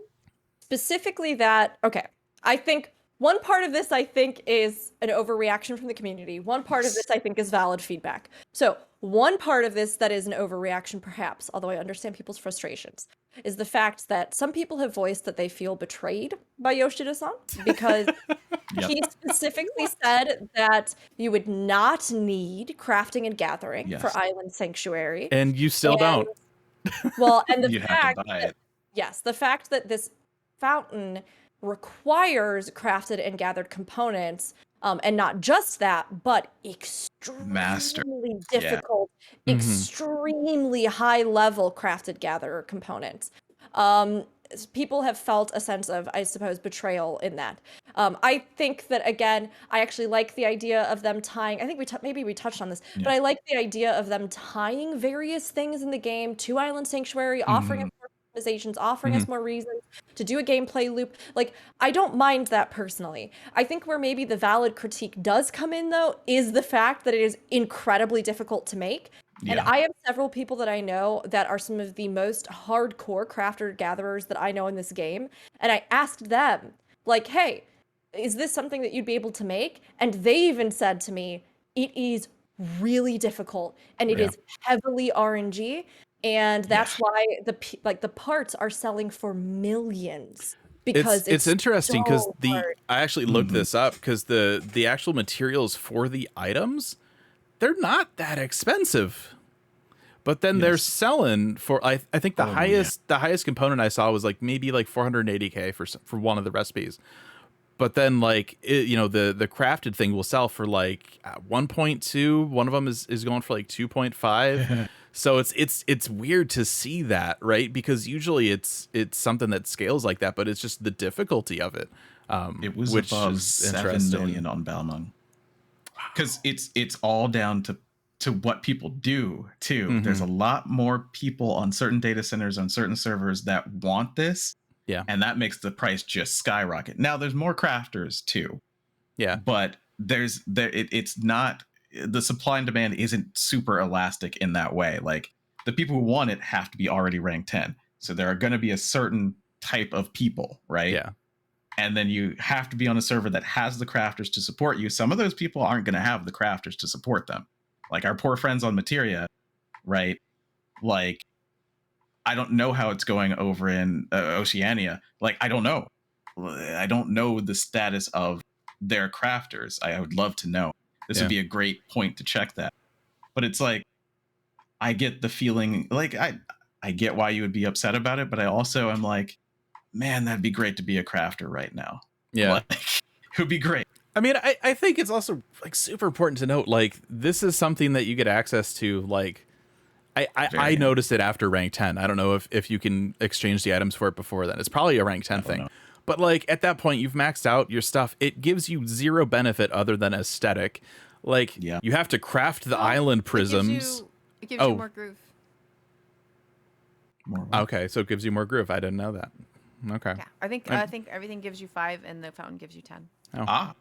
Okay, So- well then there you go. But I mean, it's one of those things, like, you can still, and then Somebody other in people chat are says saying it doesn't give more it doesn't. groove. So Okay. I was. We're I in haven't week done it. 2. I We're was still told by figuring it people- out. Yeah, But I haven't it's- done it, but I was told. It's by it's one of people those who things were like crafting that it is in does. no way going Mm-hmm. to impede like what you can do on the island. Like you're still going to be able to build things and gather, like, you know what I mean? So like for people saying like they feel betrayed, I feel like that it's like the people that are like that, you know, when I talk about Xenos and they're like, Fusion, you should calm down. People that are like, oh, I feel betrayed. I'm like, you should calm down too. Let's all calm down together. Here's the thing that makes me understand that, because yes, you don't need it, right? You don't need it. You also don't need to do the best on your job. You don't need to be competitive with the other jobs, but you want to because this is what you've decided to get into. And when something is a roadblock in your way, bad balance or weird subsystems that make you go do something else that you're not prepared for, that's when it rankles you, right? Like Island Sanctuary and raiding appeal to two different sides of the community, but there's some overlap, of course. I'm not saying it's one or the other, but the like genesis or like the central point is the same. Spreadsheet gamers who want efficiency, who want to know that they're doing it the right way, to do it quickly, to feel good about it, to get the brain tingle. And when there's a roadblock, that it sucks. That's not fun. And in this kind of genre, right? Yeah.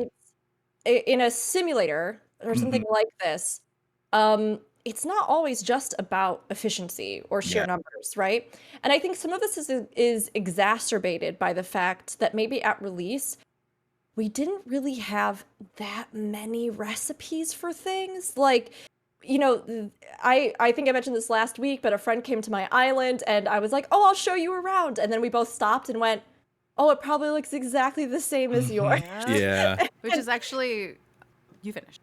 Oh, no, I mean, just in general, I think that part of what defines this genre, right, is the joy of discovery, creation, and then unique expression, right? So your island sanctuary, right? Because they say, like, realize your perfect dream of an island sanctuary. That's going to be different for everybody. But as of right now, we don't have necessarily all of the manifestations that make that possible. And of course not. We had to start somewhere. I mean, I did not dock a ton of points from this category. I didn't dock any points. I thought that we got so much, and I'm so excited about the promise of it, and I love it. But the one thing that is important in this equation is that as far as things that I do think they need to grow, we need a lot more recipes. Because right now, the difference between all of our islands looks the same, and I have an island I'm really proud of, is something like a fountain that is largely inaccessible to many people for whatever reason. I mean, I think everybody could manage to get this thing, whether you level your crafters and gatherers and you work on it, right? We've got more tools than ever to do that. Or if you just save up a lot of gil and you just go buy it, or you ask a friend, like there are ways to do it, but I understand why it's frustrating. I don't think it would be nearly as much of a problem if we had 5 times as many recipes and customization options, and then there was a tier of like 5 rare things that you had to almost do, you know, bonus special collections to get or something, you know? Yeah, I mean that's the thing is there's with this fountain there's 5 landmarks and you have 4 landmark plots, so it's like the idea of like, I mean the treehouse is okay, but like would I replace it if I could? Yeah. And it's almost like, you know, right now with the way that it works, how do you show off like your island to that like elitist like kind of tier, right? You have shiny monsters and you have the otter fountain. And I mean, and that's what it is. So like it's right. I think if there were more options, it wouldn't be as big of a deal. But, you know, I think at this point, too, like it's going to be to the point where people are going to start winding down with it and kind of putting it on farm. Right. Where, you know, everything's unlocked and now you're getting the calories for stuff. One of the other rank 10 things, you can buy a mount. Yeah. It's like I think it's like 24,000 of the blues, but it's like a really cool mount. So like I think that's like I bought like a ponytail after my little backpack body, and I think I'm going for that mount next because it's pretty slick. So I actually did take points off on Island Sanctuary. What a weirdo. No, I usually like this kind of content, and I was stunned, like not stunned, but I couldn't stumped figuring out why this wasn't working for me. Okay. And I actually figured it out last night as I was wandering around picking shit off of trees, because I could imagine myself in the same scenario in another game, right? And I thought about why I was getting this stuff, and it's because in other games I like to build and decorate houses. That's not a thing you really do here. You do build some buildings, but they all look the same. Yeah, there's nothing special about them, and that's what Rook was saying was like, if we had more unique things, Let us dye them at least. Like, come make a on. difference. I really wish we could build the buildings, but that would be a huge thing to add. I understand why it's not there. Island Sanctuary has not hooked me like at all. I'm doing it because it's something I can do. I really like catching the animals, but you can only do so much with that. I wish that was more expansive. So really, it's just the things that are involved in the island that I'm interested in are minimal, and that's not really Square Enix's fault. This content doesn't have to be for me. I know a lot of people are really enjoying it, and I'm glad for that. I will let them build their islands, and I'll come visit, and I'll be amazed because mine doesn't look like that. Yeah, I'll be really curious to see how people are talking about Island Sanctuary. Maybe in like 2 months from now, after they probably get the bulk of what they want from the Blue Cowries rewards. See, I know I do not interact with these games. I hate that feeling of chore, and to me, that's one of the main components of a game like this. You have to have that friction to feel like you did something, that you achieved something. And I don't want that. I don't want to gather for hours. Like, I started it and it was like first quest, and I was like, cool, I'm gonna make the cabin, and then I had to raid, and I haven't gone back. So that mammoth is waiting for those materials that I've gathered to build a cabin, and I don't know when I'll come and build that. I mean, that's the nice thing about this content, though. Like, obviously, you're not quite there yet, right? But it can get to a point where even if you just have like one workshop and one granary, like you can automate it a little bit, right? And just check in on it once a week and make progress, which I think is nice. And I think, once we get a couple more months out, we'll have, we'll see how people are dealing with it, because at that point, like, I'll have that mount, in a few more weeks, and then I still have like the Mandy mounts and some glamour and stuff I can work towards, and I probably will. But once people get what they want out of it, what happens then, right? I mean, how long will that content sit there before an update? So that's something I'll be curious to see how that kind of progresses. But I mean, otherwise, I think off to right, you have to start somewhere. Yeah. And I think this is a great start. I mean, it's been super chill. Like, I've been super addicted to it. Like, there's been nights where like I'll cash in some workshop stuff. I'll get a little bit of XP, and then I'll look at like my island rank XP bar, and I'll be like, open up the calculator, be like, how many times do I need to gather to rank up? 450? Yeah, I'll do that. That sounds horrible to me. If I can fall asleep, you think about I'll that? do that. There are people I saw get rank 10 on day one. I know. I will say that's one of the few things that I think right now they need. Okay, we have had a lot of critiques, but again, I said this last week, I will say it again. I think this is mostly because there is so much promise in this game mode, and launching this as it was a huge first step. I love seeing this idea in the game. One of the things that I have found for myself that maybe has been a point that causes me not enjoyment in this game mode is when I sit there and I go, okay, what can I do next to rank up? And I look, because I have no recipes. It's not like, I gathered these things and I experimented and put this stuff together and I unlocked 4 new recipes, and I, then I can go make a chair to put in my room, or I can, it's not like that, right? It's a different kind of thing. So I'm like, all right, well, I built all the stuff that I can build right now, and I took care of all my animals, and I petted them 3 times, and I went and I stood and I took some pictures, and then I'm like, all right, so what can I do to get to the next level? And I go, well, I can just not do anything, and I can just wait 3 days or whatever until my workshop stuff is done. or I can just go around the island and just click on things just to gather stuff, Mm-hmm. just to have it. And that's where I think I find the stumbling block for me. It Sure. can be soothing to gather stuff. Sure. But Zen, I agree with your observation in the sense that, like, if I'm gathering stuff, it's usually because I get the most excited, the most engaged when I'm curious about discovery or about making things that I know in my head. I'm like, okay, well, to get the house that I want or to get the things that I need in the house, I'm going to have to get this many of that and then that many of this. And then, this one vendor stops by the island, like, in other games like this, right? Like this one vendor stops by the island only on Tuesdays. So I need to make sure that I have enough stuff for them by that time to get this thing that I can then use, right? Yeah. Like, so we're obviously at just the very first steps of this game mode, but I think for the future of it, we talked about this last time, but we do need to have other things that happen on the island so that it's not literally just because as well, when you harvest these nodes, you get one of the thing and you get 10 points of experience.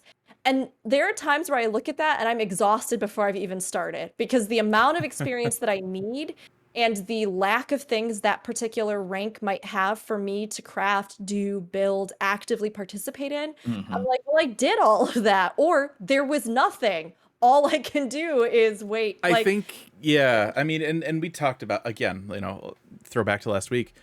I mean, this was content that was designed to like last a little bit, but obviously you are going to have those people that are like, I want to rank 10 on patch day. And it's like, you're crazy. But if you really wanted to, you could, I guess.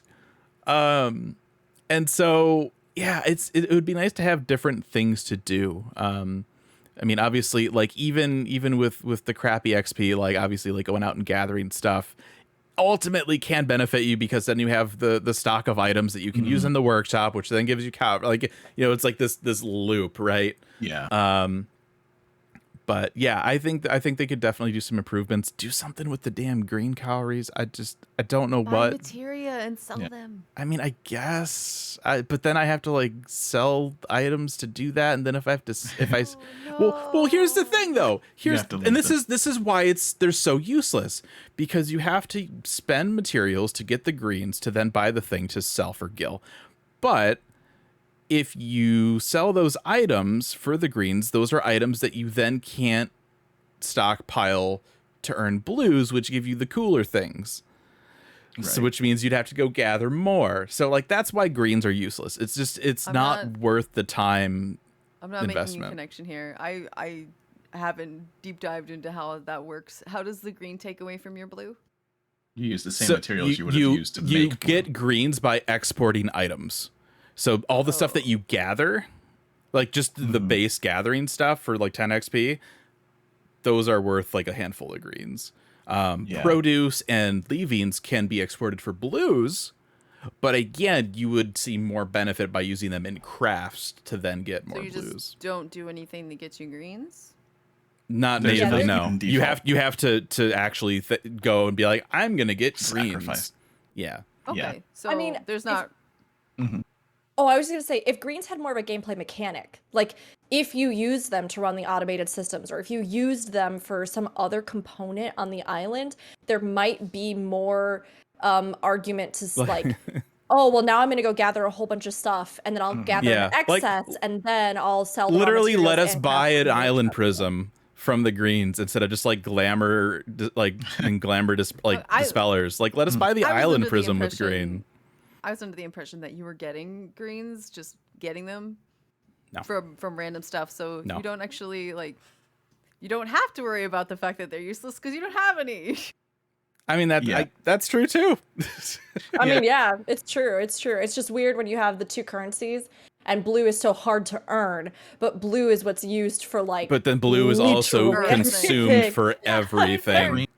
Fair enough. It'd be nice. And I'm sure it's great for crafters. Like, I bet crafters are eating this content up, right? Right. So like they probably honestly already have all of their gear melded up to 5s. Well, and for the time involved, it's easier to get materia through other methods than it is to spend time gathering and exchanging stuff for greens. Green is just for overflow of things you would use to make blue. When you get your mounts and you're done, this is the thing you get out of it. Those extra Yeah. 2 months waiting for the update. Yeah. See, There you go. that'll It probably be sucks. good for Yeah. me. And Like, then a you lot of realize times that you needed I all that talk about- palm wood. Yeah. A lot of times I talk about content that doesn't really apply to me, like when the Gather hmm dailies came up with the tribes. It's like, okay, well, I'm already done with that, so I didn't really need it. But Yeah. hmm this thing, I have not updated my gear or fully pentamelded it, so this thing will probably actually be useful for me. hmm Okay. But yeah, you sacrifice the speed of leveling up for the convenience of some items. And yeah, it depends on I'm how not- quickly you want to get up there. Yeah. Yeah, It- I'm it not depends leveling on- quickly anyway. Exactly. I think Yeah, I'm I mean, like everybody's gonna 6. have their own priorities Yeah. for things. Like, I'm at the point It's just now a release where valve.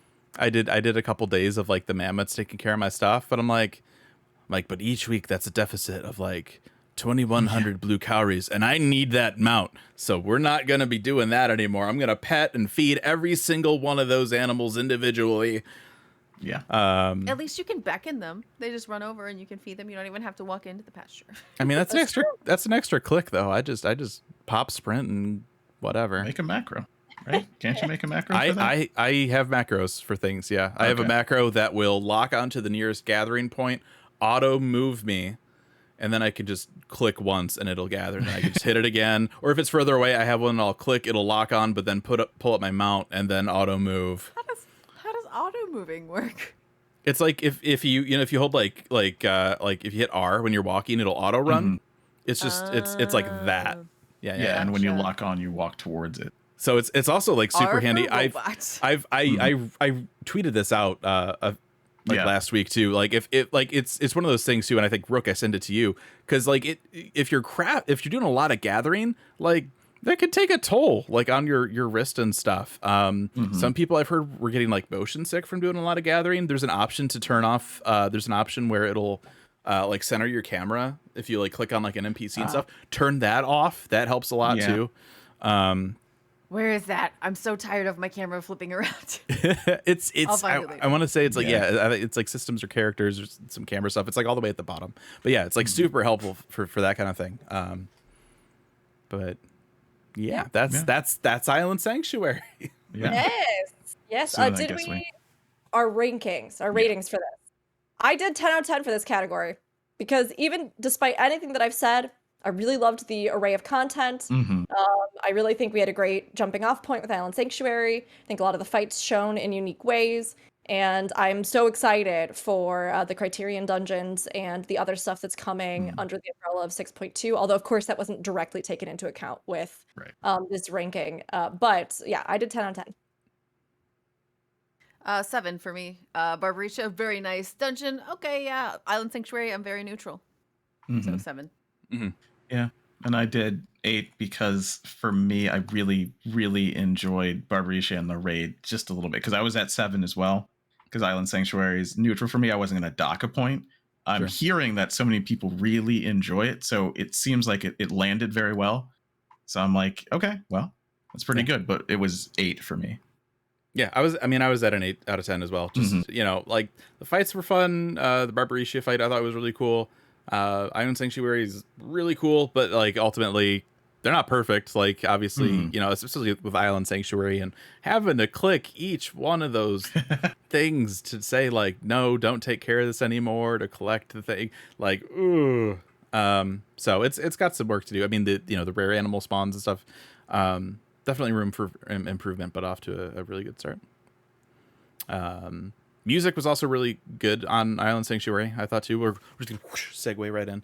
Presentation. I was getting a lot of like Naoshi Mizuta vibes from the music that plays when you're out away from your base. It just really reminded me of some of the stuff that they used in 11. Whether or not that was him or not, because he still is at Square, so I don't know if he contributed or not. But I thought that was cool. I like the island music. Pandemonium music. Oh my god, like So good. it's Amazing. Every raid tier, it's like, okay, we'll listen to this same boring track for the first 3 fights, and then we'll get to the cool bop in the 4th fight, and then maybe we'll get another cooler bop in like the second phase of the extreme fight. but there were like 4 tracks sold because P5 had a song, P6 and 7 had a song, and then P8 had a song, and then Extreme had another one on top of that, like or Savage Mode. Look, I'm gonna be honest. I listened to a lot of Evanescence in high school, so this Scream track just filled a void that I didn't know I was missing. It is so good. I think this is probably like top 5. 14 songs for me. Like it's so good. Husky already has his cover of it. It's I've been looping it like for weeks. I like it so much better than the first tier's music. It just in general, whether that be due to exposure or whatever, like we did it a whole bunch. But I do like this song a lot more. To me, I do hear the Evanescence. I hear a lot of Shoji Meguro, who's Persona and Shin Megami Tensei, and more Shin Megami Tensei than Persona. Yeah. Especially things like Devil Summoner. There's a lot of that driving rock into that like kind of like this chord progression, like this downward chord progression that just it jams. And then there's also a little bit of Sawano. So this is anime. So Kill la Kill, Attack on Titan, the Sawano drop. There's this moment where you get into the chorus where everything falls out and then it hits you. That's just like it's a mixture of all those things, which I really enjoy. Yeah, the music this patch was on fire. Everything from just like the cutesy music on Island Sanctuary to I even like the dungeon tune. I like all of the raid music. Oh my gosh, I was so happy they did a progression of different songs and even cleverly reusing themes that had relevance. Like the academia theme, which obviously we know La Habrea, and Hephaestus, his namesake, right? The forge of creation. So the fact that he himself was so involved with academia, and then we have that remix of the music. And I've heard that the music in the second half of the Savage fight is also a banger, although I have not listened to it yet. And so like, again, I think the polish was on just an incredible high level. And I think the overall artistic direction of this patch, really good. I love the character designs. I think Zero's design is amazing. I love the designs of the bosses that we got. I think that they're visually, just how they look, so cool. I love the range in the raid bosses, the dungeon bosses. I love the lighting, the atmosphere in the void. I loved the artistic feel of the dungeon, especially when you start and the floor's all wonky and everything. I mean, to me, the presentation of this patch, they even voiced a few things that they haven't voiced before in regards to parts of the raid and things. You are Fusion's muted, but he's gesturing very emphatically. I had some kind of something was outside. Now my sound's messed up. What did I do? That button? You're okay. You sound okay to us. Okay. I hit some stuff because I was muting. There was like a dog or something barking all crazy over here. Yeah, that's one of the things. I'm glad you brought up the voice thing. For years, one of the things I have always docked them for when reviewing either expansions or patches was we'll go into a trial. The entity we're fighting will say various things during the fight, but then you get to the beginning of the fight or the end of the fight and it's silence and subtitles. Why? They finally voiced it. They finally did it after all this time. Yeah. I was like, going and not even just the main stuff in Pandemonium too. They voiced it, and like I had this because I did Pandemonium before the MSQ, and we get into that fight and he's like, blah, blah, blah. And I was like, oh, he talked. Like I can hear him. I was so happy. It's good. So glad. It adds that level, right? It elevates the presentation of the whole thing to you, right? Yeah. So I thought that there was a real attention to detail, a strong artistic vision, and that they really enhanced that with the music and other elements this patch. So for me, yeah, I did go pretty high with presentation. I think the only thing that detracted from me were those couple of things that we talked about with Island Sanctuary, namely Yes. the issues with the servers and the bug with Mhm. the rare spawns. But everything else I thought was great. Yeah. I think even the Your additional shins dialogue disappearing? touches. I think Yes, yeah. I thought a lot of the kind of like I know the categories presentation, but like a lot of the presentation of some of the quests and stuff too, especially with the optional but should have been included in MSQ quest. Like there were a lot of times during that quest where they're going through and they're talking about these characters, and it's like, oh, this is gonna be one of those quests where like it's like a screenshot and they just put some text over it, but then the screenshot turns into like an actual scene and they actually animated stuff, and I was like, oh, I am impressed. Like they did a really good job with some of that stuff. Like it would be like the screenshot of a person, but then it'd flash and it was like the model, and like that was really cool. I'm really happy that they did that. Still should have been in the MSQ. Yeah, my favorite little part of it is just the axe in the head. Yes. On the ground. Yes. I was like, I did not expect that touch. Thank you. It's just casually there, nice. just hanging out. Yeah. But yeah, I mean that was really cool. I think another thing too, since we're still kind of on Pandy a little bit, the raid armor. So coming into this, right, we knew like, oh, we're gonna get glowing armor. It's gonna be really cool. I feel like I'm already over it. You know what's funny is I'm the reverse. Okay. Because I believe I said during the show when we were talking about it initially, like, this is not my thing. It's cool. It's for everybody else. I'm gonna ultimately withhold my opinion until I actually have it on my body. Mhm. I really like the aiming body. Didn't expect here's the question though, for and this goes to everybody, that anyone that's listening, right? If you like the new shiny armor from Pandemonium, are you a tank or melee DPS? No. Because and I'm not. for me, right, it's like there's some really cool effects. Like you have the helmet that kind of glows on the sides, like that's neat. Some of the other bodies, they have like this like kind of fiery like shoulders, that's cool. I just have a giant glowing circle behind me, Right. and it's weird. It's like they couldn't figure out what to do, so they just made a giant glowing circle.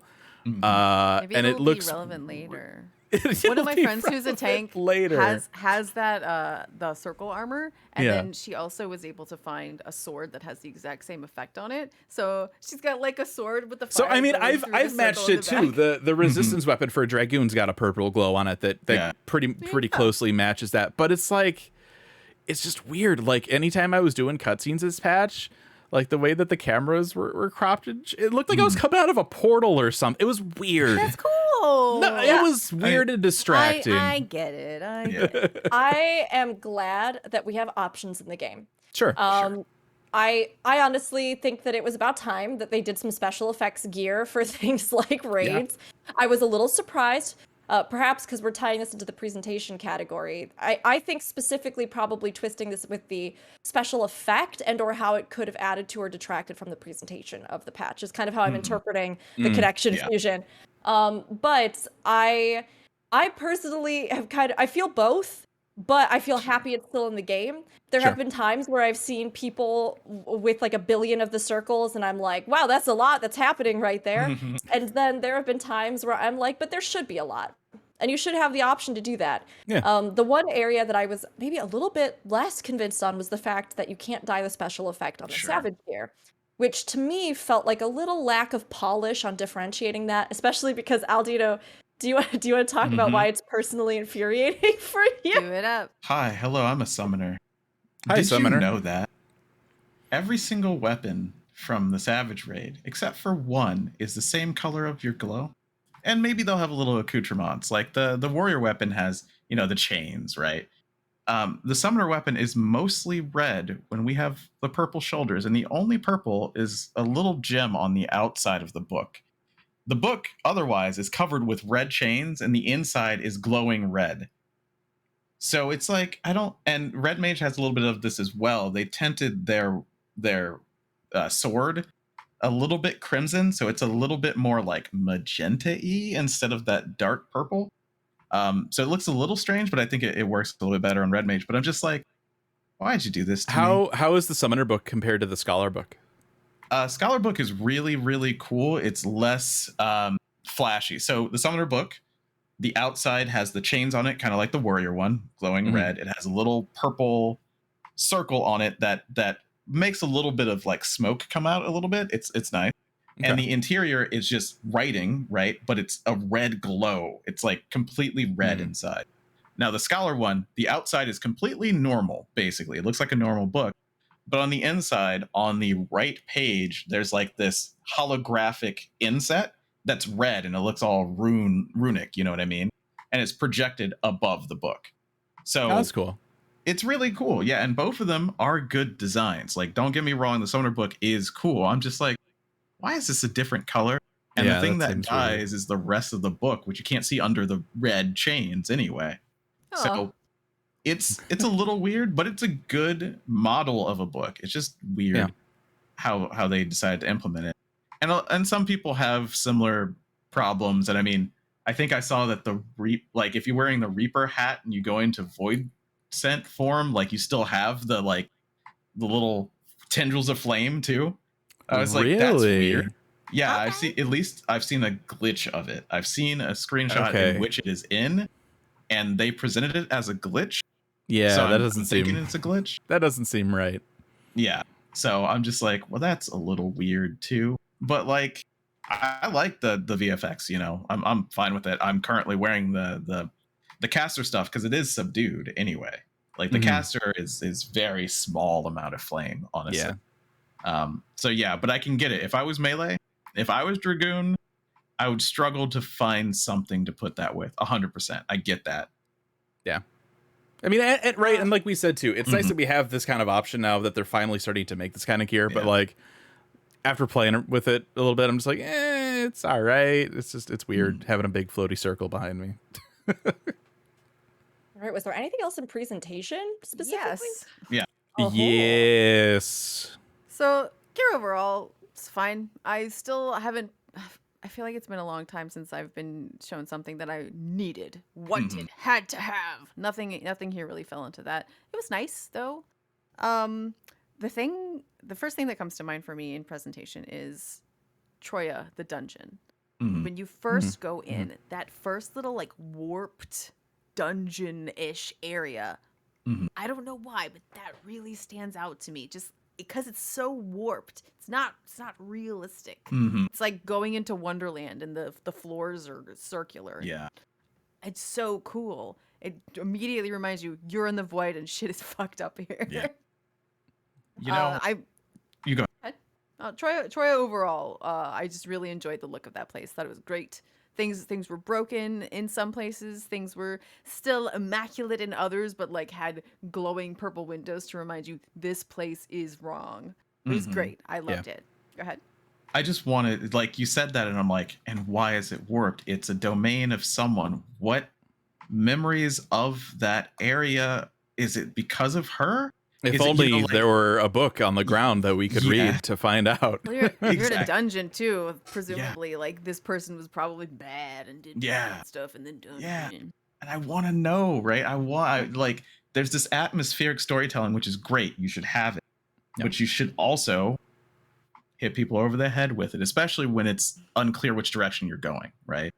But yeah, I loved it too. Like as you enter, it's like you said, entering into Wonderland, or like this surrealist painting of a world, you know, and that's really cool. Clocks. Yeah. And then the other thing that is a small thing, but I think it's a really worthwhile thing to note, and that I hope they keep doing, is in the normal Carbuncle and Barbarisia fights, there are those cutscenes where they sort of pause you mid-fight. Yeah. Carbuncle doesn't have it in the Savage mode. They didn't make you sit through that crap again. Yep. And Barbarisia, you're still that thing is still happening, but they don't give you the cutscene for it there. They give you that time to prepare for when she lands again, and I think that is great. You only Yeah. have to watch those cutscenes when you're actually there for story. When I'm you're having there like to pick really some bad booty, flashbacks to Eden You don't now. have to worry about it. Yep. Don't think about it. We're all That was we're all sad oh with that. No. So I think Yeah. that's a great thing that they implemented. Yeah, there. it is.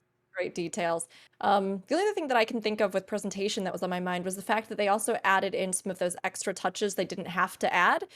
Things like the additional dialogue if you go to the first after void quests and everything like that, and the anomaly that has appeared in the skies of Ultima yes. Thule. Sure. Why aren't more? Why? Like I've seen a couple tweets, but like I feel like more people should be talking about this. What is Haven't going been there, on? didn't know. Yeah. There's like I put up a screenshot actually in the chat a couple days ago. Yeah. It looks like there's like a new planet or something that's forming Yeah. in the skybox in Ultima Thule. Like You what didn't is? have any context, so it's like Fusion. If you want me to know what that is, you gotta tell me. It's like Yeah, what is it is what is weird. this? My And pet, I love when they do that kind of Yeah. thing. Yeah. my pet theory. All of those souls were collected into that void egg that were not allowed to reincarnate because, Meteon's like, nope, no one should exist. Come in here, stay with me forever. But now that that is gone, are they coalescing into a new life stream? Are they leaking out and then coalescing? And are those the people we're going to talk to in the cafe at the end of the world? That would be cool to go through these like now intermingled, because all of them have been gathered from different planets, these now intermingled cultures, just like the rest of the pot shards, the Ostracon, because that's what they are. They're pot shards of these civilizations. Are we going to see them coming out and coalescing into something new? I don't know. But as soon as I saw that, I'm like, that looks like the beginning of an Ethereal Sea or some. There's your collection. 7.0. Yeah, Or it's right. it's just tied to a cafe. We're not sure yet. Yeah, We don't know. I mean, I've heard theories about the fact that, there may be glimpses of each of the different shards in and around Ultima Thule, that, it could play with that. It could have something to do with that. There's a lot of possible theories, Yeah. but I think the polish of this patch overall, the artistic presentation and everything else they did just was super on point. It was good. Yep. It was good. Only like a tiny blip that detracted from it, but otherwise everything else was really, really great. Mm-hmm.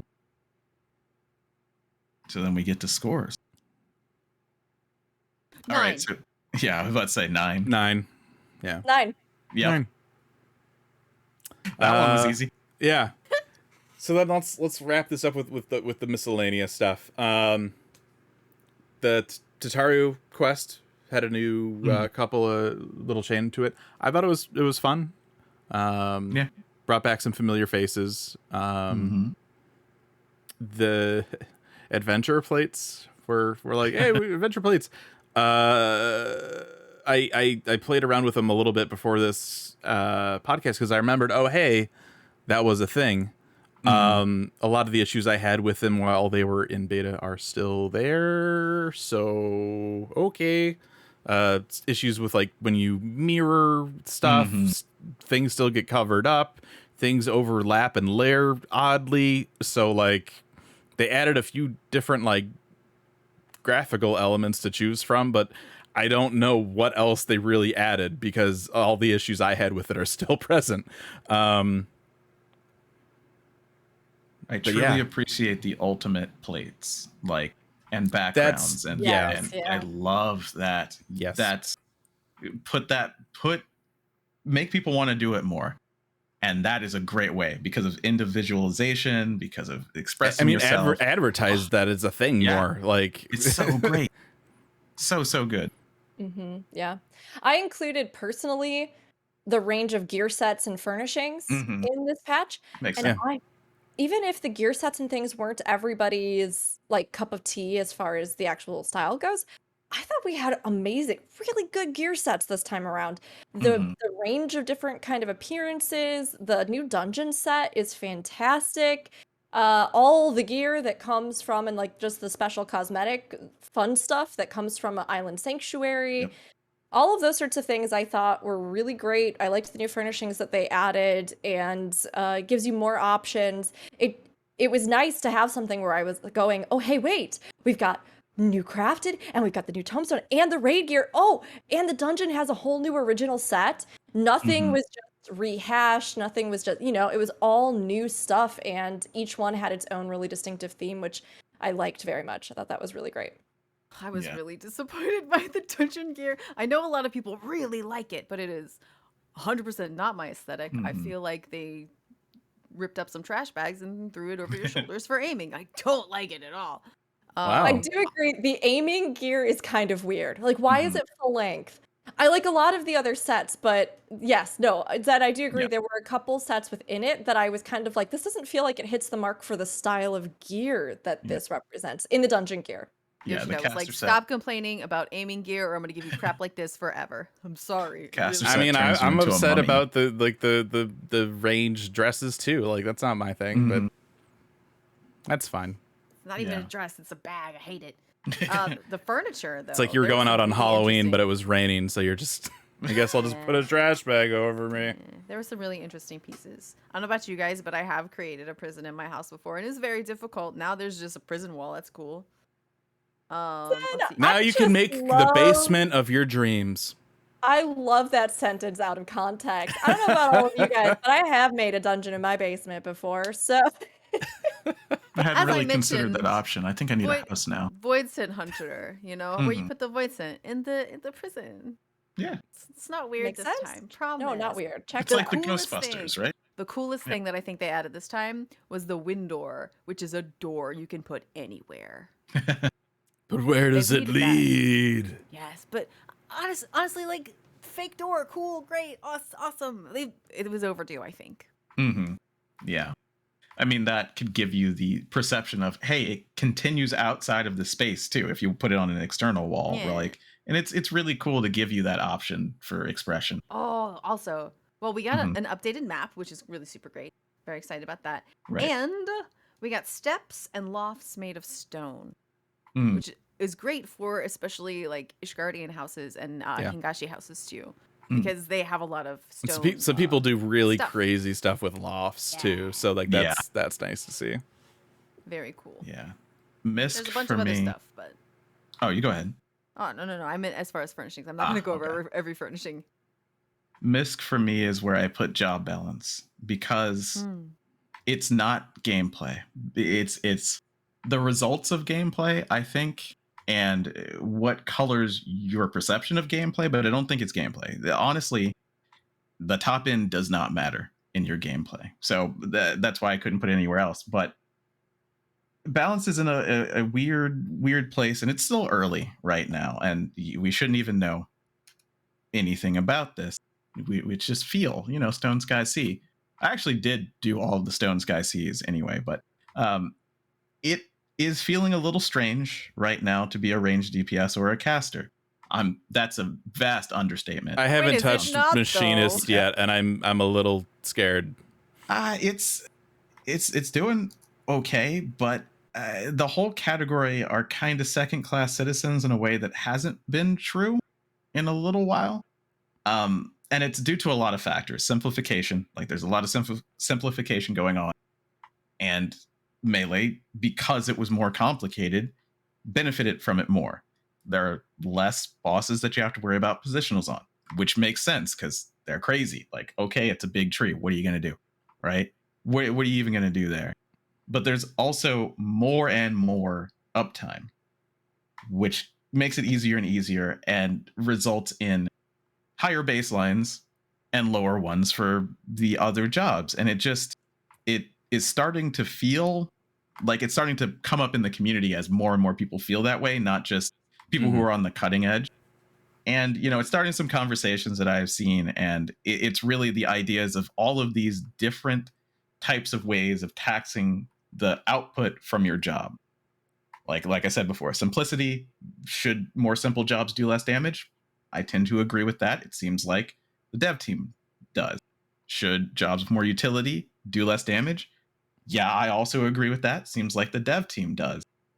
But when those don't matter, it feels really bad. Like, I've seen even, prominent people in the community who were doing World First go, oh man, it sucks to be a caster right now. I feel like I'm not worthy of the spot that I'm taking. Another Melee could be here, and we could have gotten through this sooner.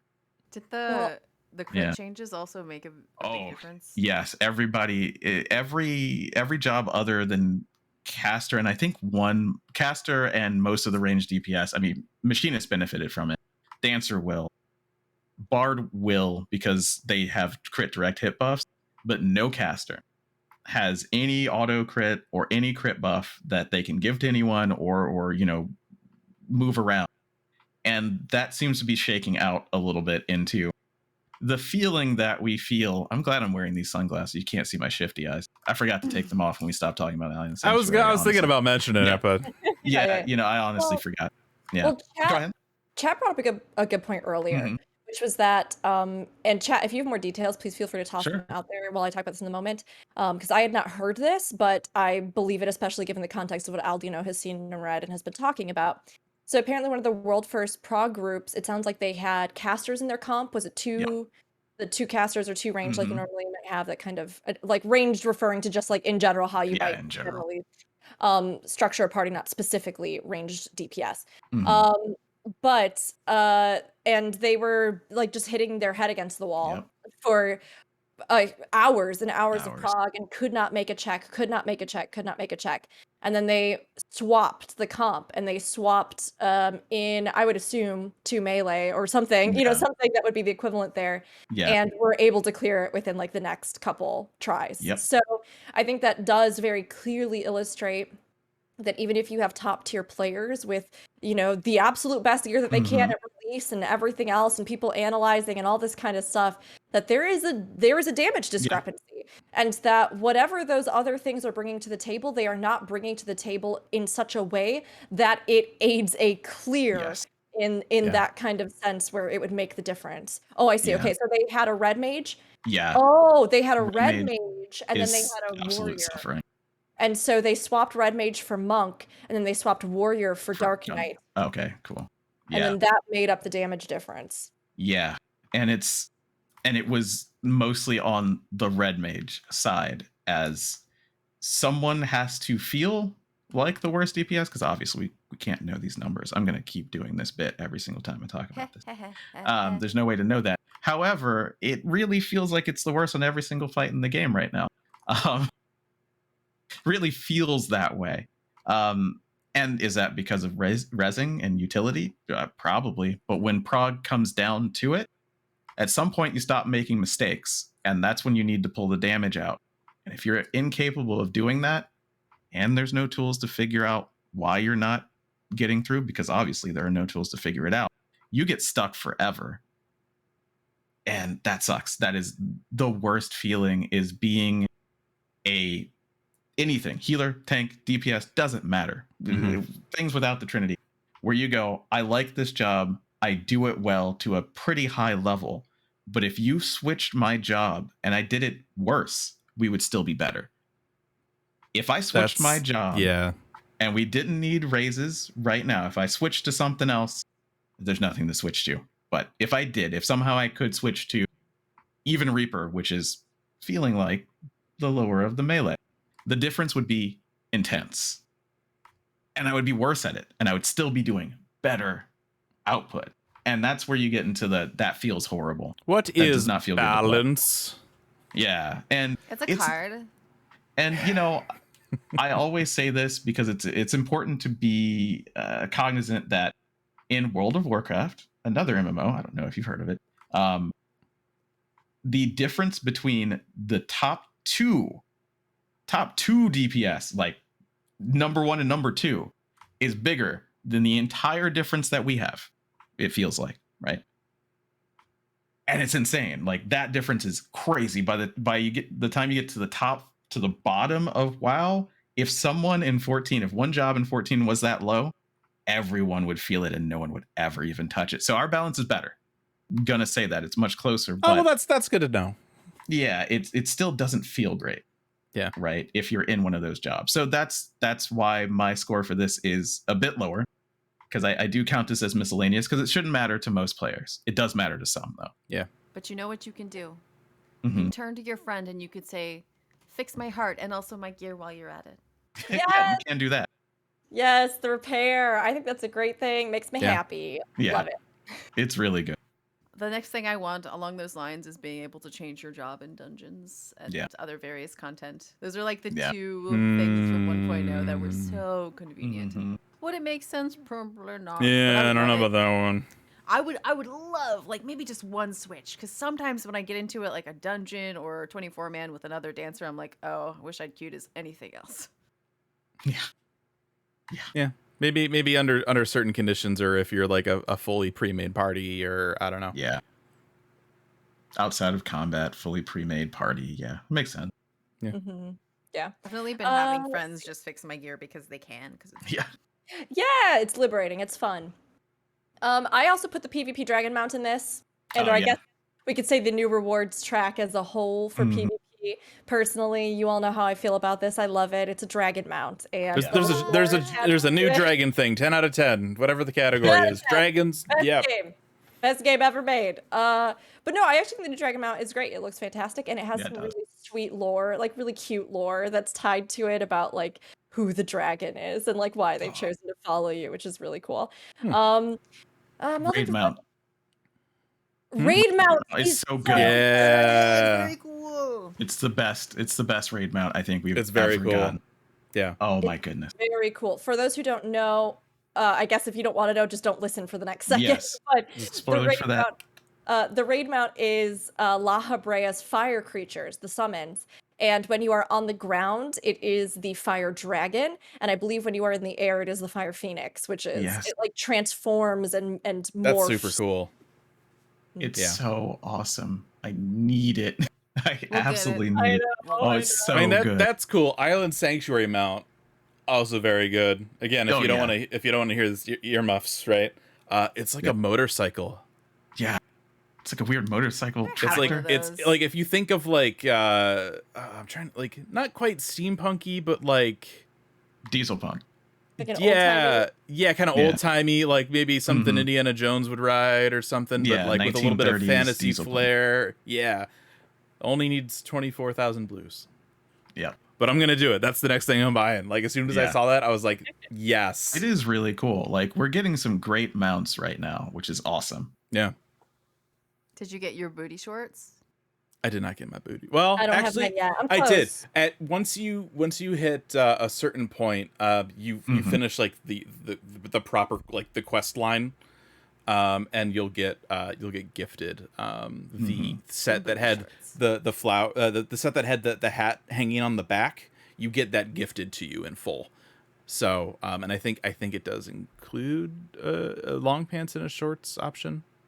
There's some booty shorts in there. There's some booty shorts. Yep. I guess this is something that I also didn't talk about, but I didn't put in my notes. But booty shorts for everybody made me think of the ungender locked gear, which is great and looks great. I lumped Tataru's side quest into Misk. That's fine. I guess technically it's sort of story. Talked about it a little.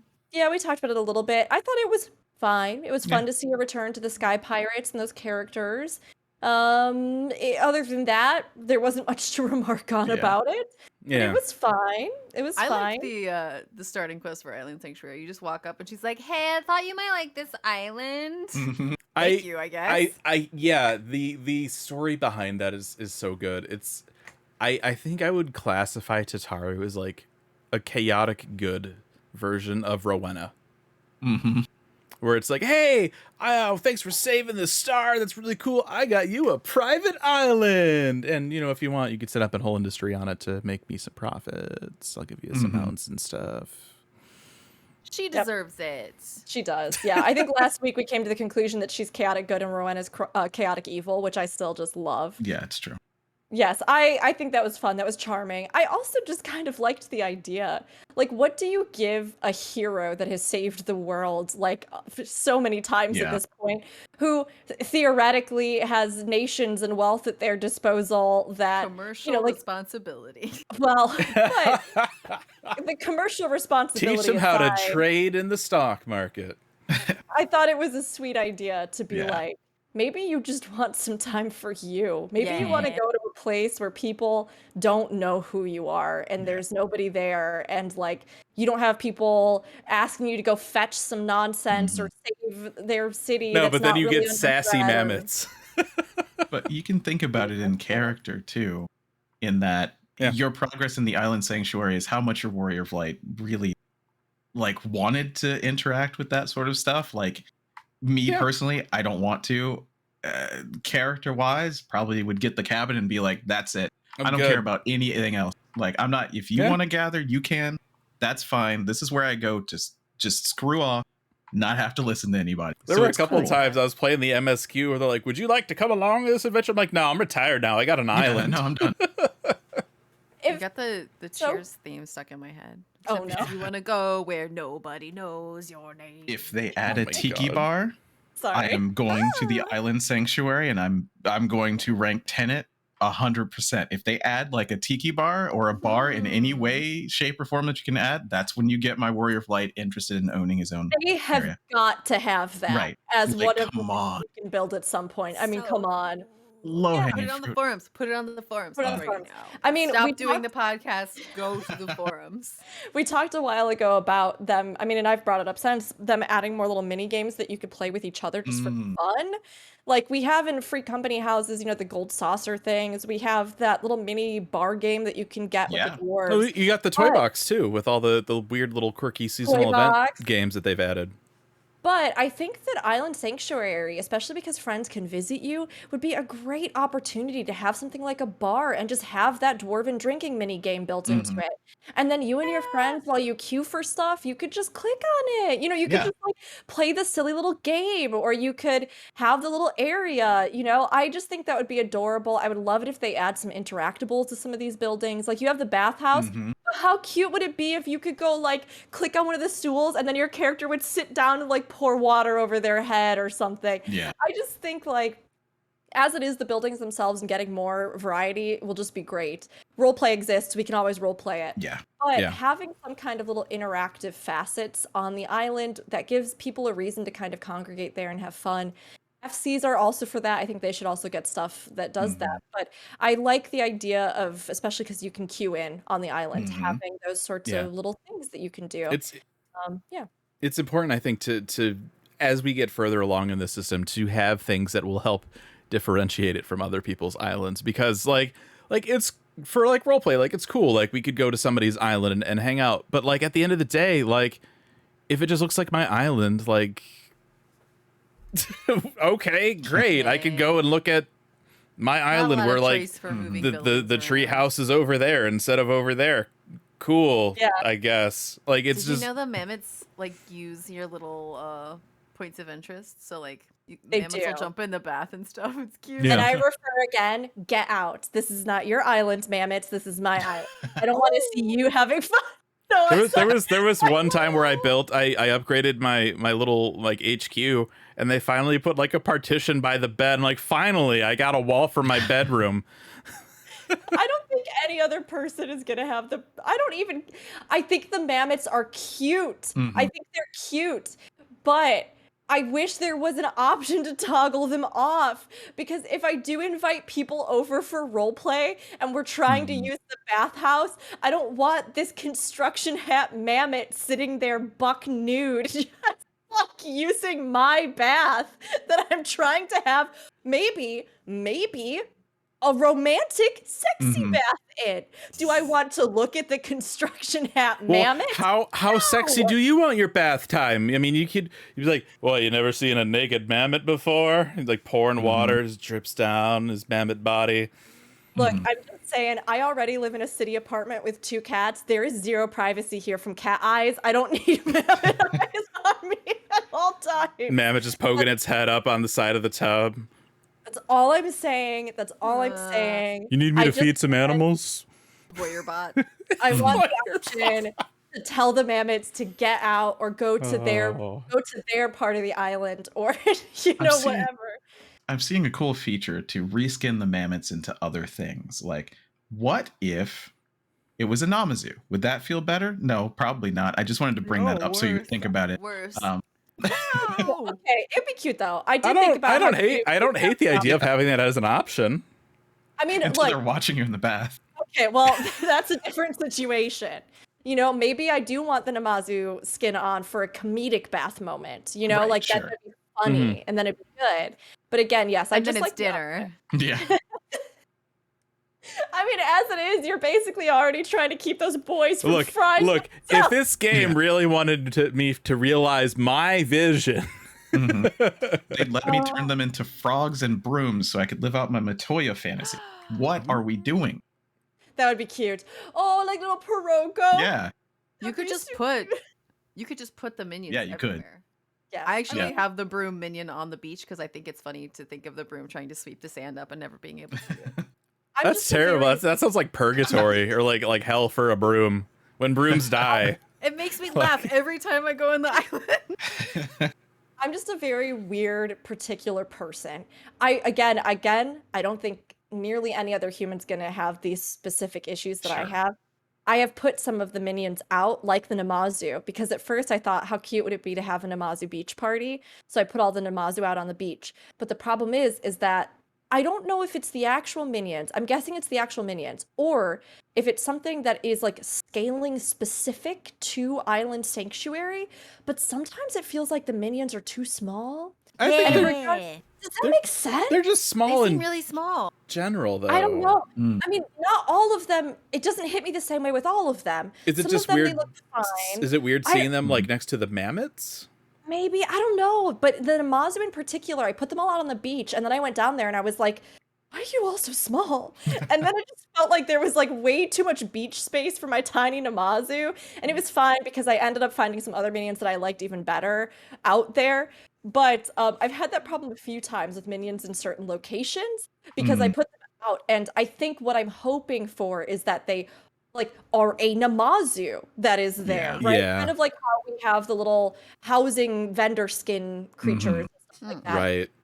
And then sometimes it breaks, I guess, maybe that fantasy for me because the minions themselves are different and they're of a different scale and different model. So all that to say, I love your idea of reskinning the mammoths, Aldino. Saying that just by itself sounds horrific, but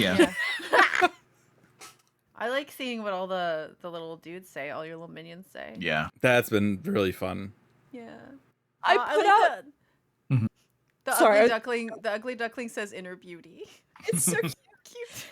I put out Genbu on the beach, and Genbu goes, the little Genbu minion, and he goes, I could stay here for 1,000 years or something like that, and it's really cute. Yeah, I've all the ones I've seen are really good. The wind up Bahamut with like the Dalaman eggshell is like, where am I? Because you can't like see. Oh. Yeah.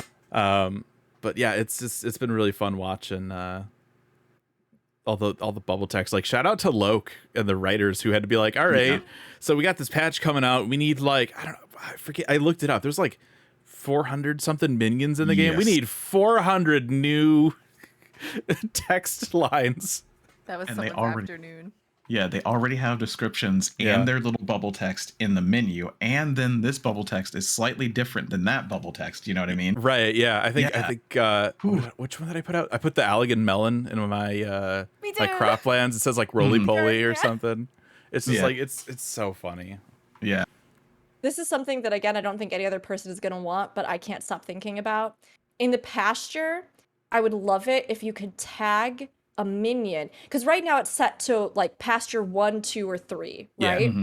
I would love it if instead you could like assign a minion to a pack of creatures. So like how the chocobos move around in like a little herd and like kinds. I would love it if you could like prescribe a minion to be attached to that particular creature, or like even if it was just like one of the creatures in the actual pen. The reason being that I'm a big nerd and I've put all the baby versions of the different creatures. I have, I have too, but then also Enkidu. Yeah, so I've got like the The chocobo chickens gotta be hatchlings, little chocobo hatchlings that run around with the chocobos. I have the little baby dodo that runs around with the dodos. I have the little fawn that runs around with the deer. And it is so cute when they're all together. Yes. I take screenshots of it when you see them, and it's like, look at the baby into Paris. But then when they get all chaotic and they've all moved around and all of my minions are in the wrong sections, I'm the weirdo that's over there like, I need to take them all out and put them in the right part of the pasture. And then I take them out and I put them back in. And then I come back 30 minutes later and they've shifted again. And I'm like, oh no. I mean, everybody's going to play the back in the content parents. differently. Just beckon the parents. Just beckon them over to the thing, and you don't have to take anybody out. Will they permanently stay there though? Or do they like wander No, back? they move away, which is partly why I don't know if you saw last week. There was a screenshot somebody made the a critically acclaimed MMO meme. They nicknamed all of their animals and they lined them up. And I'm like, as somebody that tried to I just tried to take a picture because I nicknamed some of my animals after you, all of you. And just trying to get them in one frame before they start to wander off was such a pain. I can't imagine getting all of the now includes Heaven's Word. It's crazy. I need to play with the beckon more. I didn't even think about using that to feed them, like you suggested earlier, Zen, and I was like, what a fool I've been. I feel like that's an extra Some click. of them are far, but but walking over there takes longer than the extra click. But you get unlimited Plus, sprint. they run up to you, and how cute is that? Make the sprint a toggle. Talking about things they could improve. Make the sprint a toggle. All right. We've gone back again. Miscellaneous. Was there anything else in the miscellaneous I category? think we're good. I think we've covered everything at this point. 7 out of 10. 9 out of 10. 8. 7. Specifically for miscellaneous category. Yeah, for miscellaneous, yep. And then we take all these Overall numbers. score. And we 8. 8 out of 10. Oh, sorry. Did you want to give me a bigger? Yeah. Go ahead. Yeah, 8. I thought it was going to change. Okay. Yeah. Sorry, I factored the drum roll into the score and it went down. Oh, okay. Wow. It was a joke. It's a joke. Jeez. Well, it's still 10 out of 10 in my heart. Yeah. And that's all that matters. I think that probably, it's always fun to think about that as far as what the community would say as well. Drum rolls? Huh? So what, drum rolls? Yeah, about specifically Rook's drum rolls. Yeah. No. Let us know in the comments what score out of 10 you would give Rook's drum roll. Please do. But yeah, I think that 8 probably sounds about right from the community perception. From what I've heard, there's a lot of great, so it can't be lower than 6. That we're part of the community. I'm saying that somehow we're pretty in line with what the community has said. We are 4 very different people. It's true. And it's always nice to see if it is kind of a microcosm of the community at large. It'd be nice to be, but it's hard to do. But I think that this one is one of the ones that I think that we are probably close, I would say, from everything that I've read. Cool. I'm proud of us. Yeah, sometimes we give things a lot. Sometimes we're all like 9. I don't care. This is awesome. Or we're stingy. Or we're stingy and everybody's like, what? Yeah, a 6 or It's something. on a scale between Fusion and Xenos and Rook and Dragons, where we had it. Right? Yeah, Endwalker was a little divisive. You know what I mean? 6.0 was a little divisive, and I think this one we're more closely aligned. Maybe, I mean, it, both in each category, but also obviously we you're over there on your non-island island, so you'll like other things where we'll dislike things and it balances everything out, and It's true. Yeah. it works out very well. We're the perfect sandwich. Oh, I'm really hungry now. Yeah. All right. Well, we have been talking for 4 hours. Only. All right, let's go ahead and start to wrap this up. If you want, you can find me on the internet. All the things at Raffledurg, RWFLDRG, Twitter, Twitch, and YouTube. Zen, where can they find you? Oh my gosh. I always use the screen to tell me what my things to be contacted are. Okay, here we go. I have it. No, I got you. Yeah. Hello, I'm findable on Twitter. It's Zanidra_A. I'm findable on Twitch as Strawberry Bob. And also... Everybody ready? We ready for this? Yes. No, this doesn't sound terrible. Plus, It is, but it's fine. plus the word Plus the word- underscore. Oh. One the number underscore. Shot the word, that's Twitch. Take out the underscores, that's YouTube. Mm-hmm. And that's it. That's me. I usually don't do the plus one shot YouTube. That threw me off. Yeah. I was getting ready that's, for us to all chime in on just the plus the word one, the number shot the word. I was just I'm really sorry. Anyway, Man. plus one shot is D&D podcast / just game stuff that Charles and I do, and it's like 3 different games because we're crazy and can't stop role playing. I'm only in one of those. No, I'm in 2 of them. That's right. Yep. Yeah. 2 of the 3. I'll do now. Where can people find you on the internet? Hello, I'm Aldino, and I'm blind right now. I was really going to grab this sooner. This light is very bright. You can find me on Twitter at Aldino. Still working on the OnlyFans, but you do know that you can find me on plus a word. Nobody's Love gonna. it. That's fine. I wasn't ready for it. One the number. Shot the Shot word. There's underscores on Twitch. There's not on YouTube. Yeah.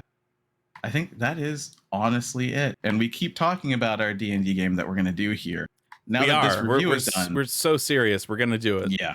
We're Now that totally, this review is done, at some point, going to do it. we have time. Sometime. So yeah, stay tuned for that. All right. Rook. Yes. Hi, I'm Rook. Can I just say as well that Aldino, when you took your sunglasses off, I had this crisis moment where I was like, why does Aldino look so different? He looks so different. Mhm. What's happening right now? That threw me off for a second, too. I was Nobody sees like, me without glasses. And then yeah. I realized, yeah, you didn't have your glasses on. But I'm over this crisis now. So you can all find me on Twitch at Rookery, ROOKURI. You can also find me on YouTube at Rookery. And I am so excited and so happy to announce that in the last week and a half, I've been so busy. 6.2, we had the Team Aetheryte Marathon. We have the 10-year anniversary for Guild Wars 2. I was on a cooking competition. A ton of stuff happened. It's been ridiculous. So we didn't get YouTube videos up last week, but I'm happy to announce that the final videos of Endwalker, the very last videos of my Endwalker Finally playthrough, done. are finally ready, Wow. and I will be releasing them here, and we will hopefully have everything out in the next week and a half, 2 weeks. So all of that, as well as more portions of my End of Dragons videos, and some other content that I've been planning after that down the road here. Yes, I'm excited. It'll be great. Finally, at long last, we've reached it. Hopefully you all have played it by now, and Yeah. my plan to space it out has worked in my favor. But you can also find me on Twitter at Rookery _, though. And yeah, we've got a lot of things going on, a lot of stuff coming up, and wherever we're doing stuff, I'm always happy to see you, no matter what game we're playing. So. All right. So the YouTube link says YouTube/C/Rookery. Oh yeah. Is your evil twin Crookery? Crookery. Oh my gosh. You should be able to type it even without the C, and it should direct. Just bird Rookery. of checkers. I think I looked it up. I Googled it, and I'm like, does the link take me to the right page? Yes. Yeah. So It's just we a can- channel. It gave me for a those reason that to are make a confused. bad joke, so thank you. Okay, yeah. I redid the contact stuff a little bit, because before it would just show everything, and then I'd go back and forth because we're still talking and moving, and it was really weird. So I simplified it. Mm-hmm. But now we're gonna do all of them. Woo! Oh my. If you want to email us, you can do that, aetheryteradio@gamerscape.com. You can tweet at us at aetheryteradio. If you want, you can also do that with Gamerscape, Twitter, Twitch, YouTube, Facebook, and Discord. Discord.gg/Gamerscape. We have our spoilers channel on there for the patch, but it's probably going to go away pretty soon. So, I mean, obviously, if you're listening to this, it doesn't matter, because we talked about everything. So you can go in that channel now. So there you go. Yeah, I mean, feel free to jump in before it's get in before the lock, before it goes back into the vault. I don't know. Destiny, I get it. Disney kid. I was thinking Disney, but Oh, I thought Destiny. You know how they. I mean, they're not going to do that. They're not going to do that anymore, though. Okay, so that's not the joke anymore about Destiny. That's right. It's with all the Disney VHS Yeah, tapes. Anyway, true. all right, that's gonna do it for us this week. Thanks everybody for hanging out, and we will see you next time.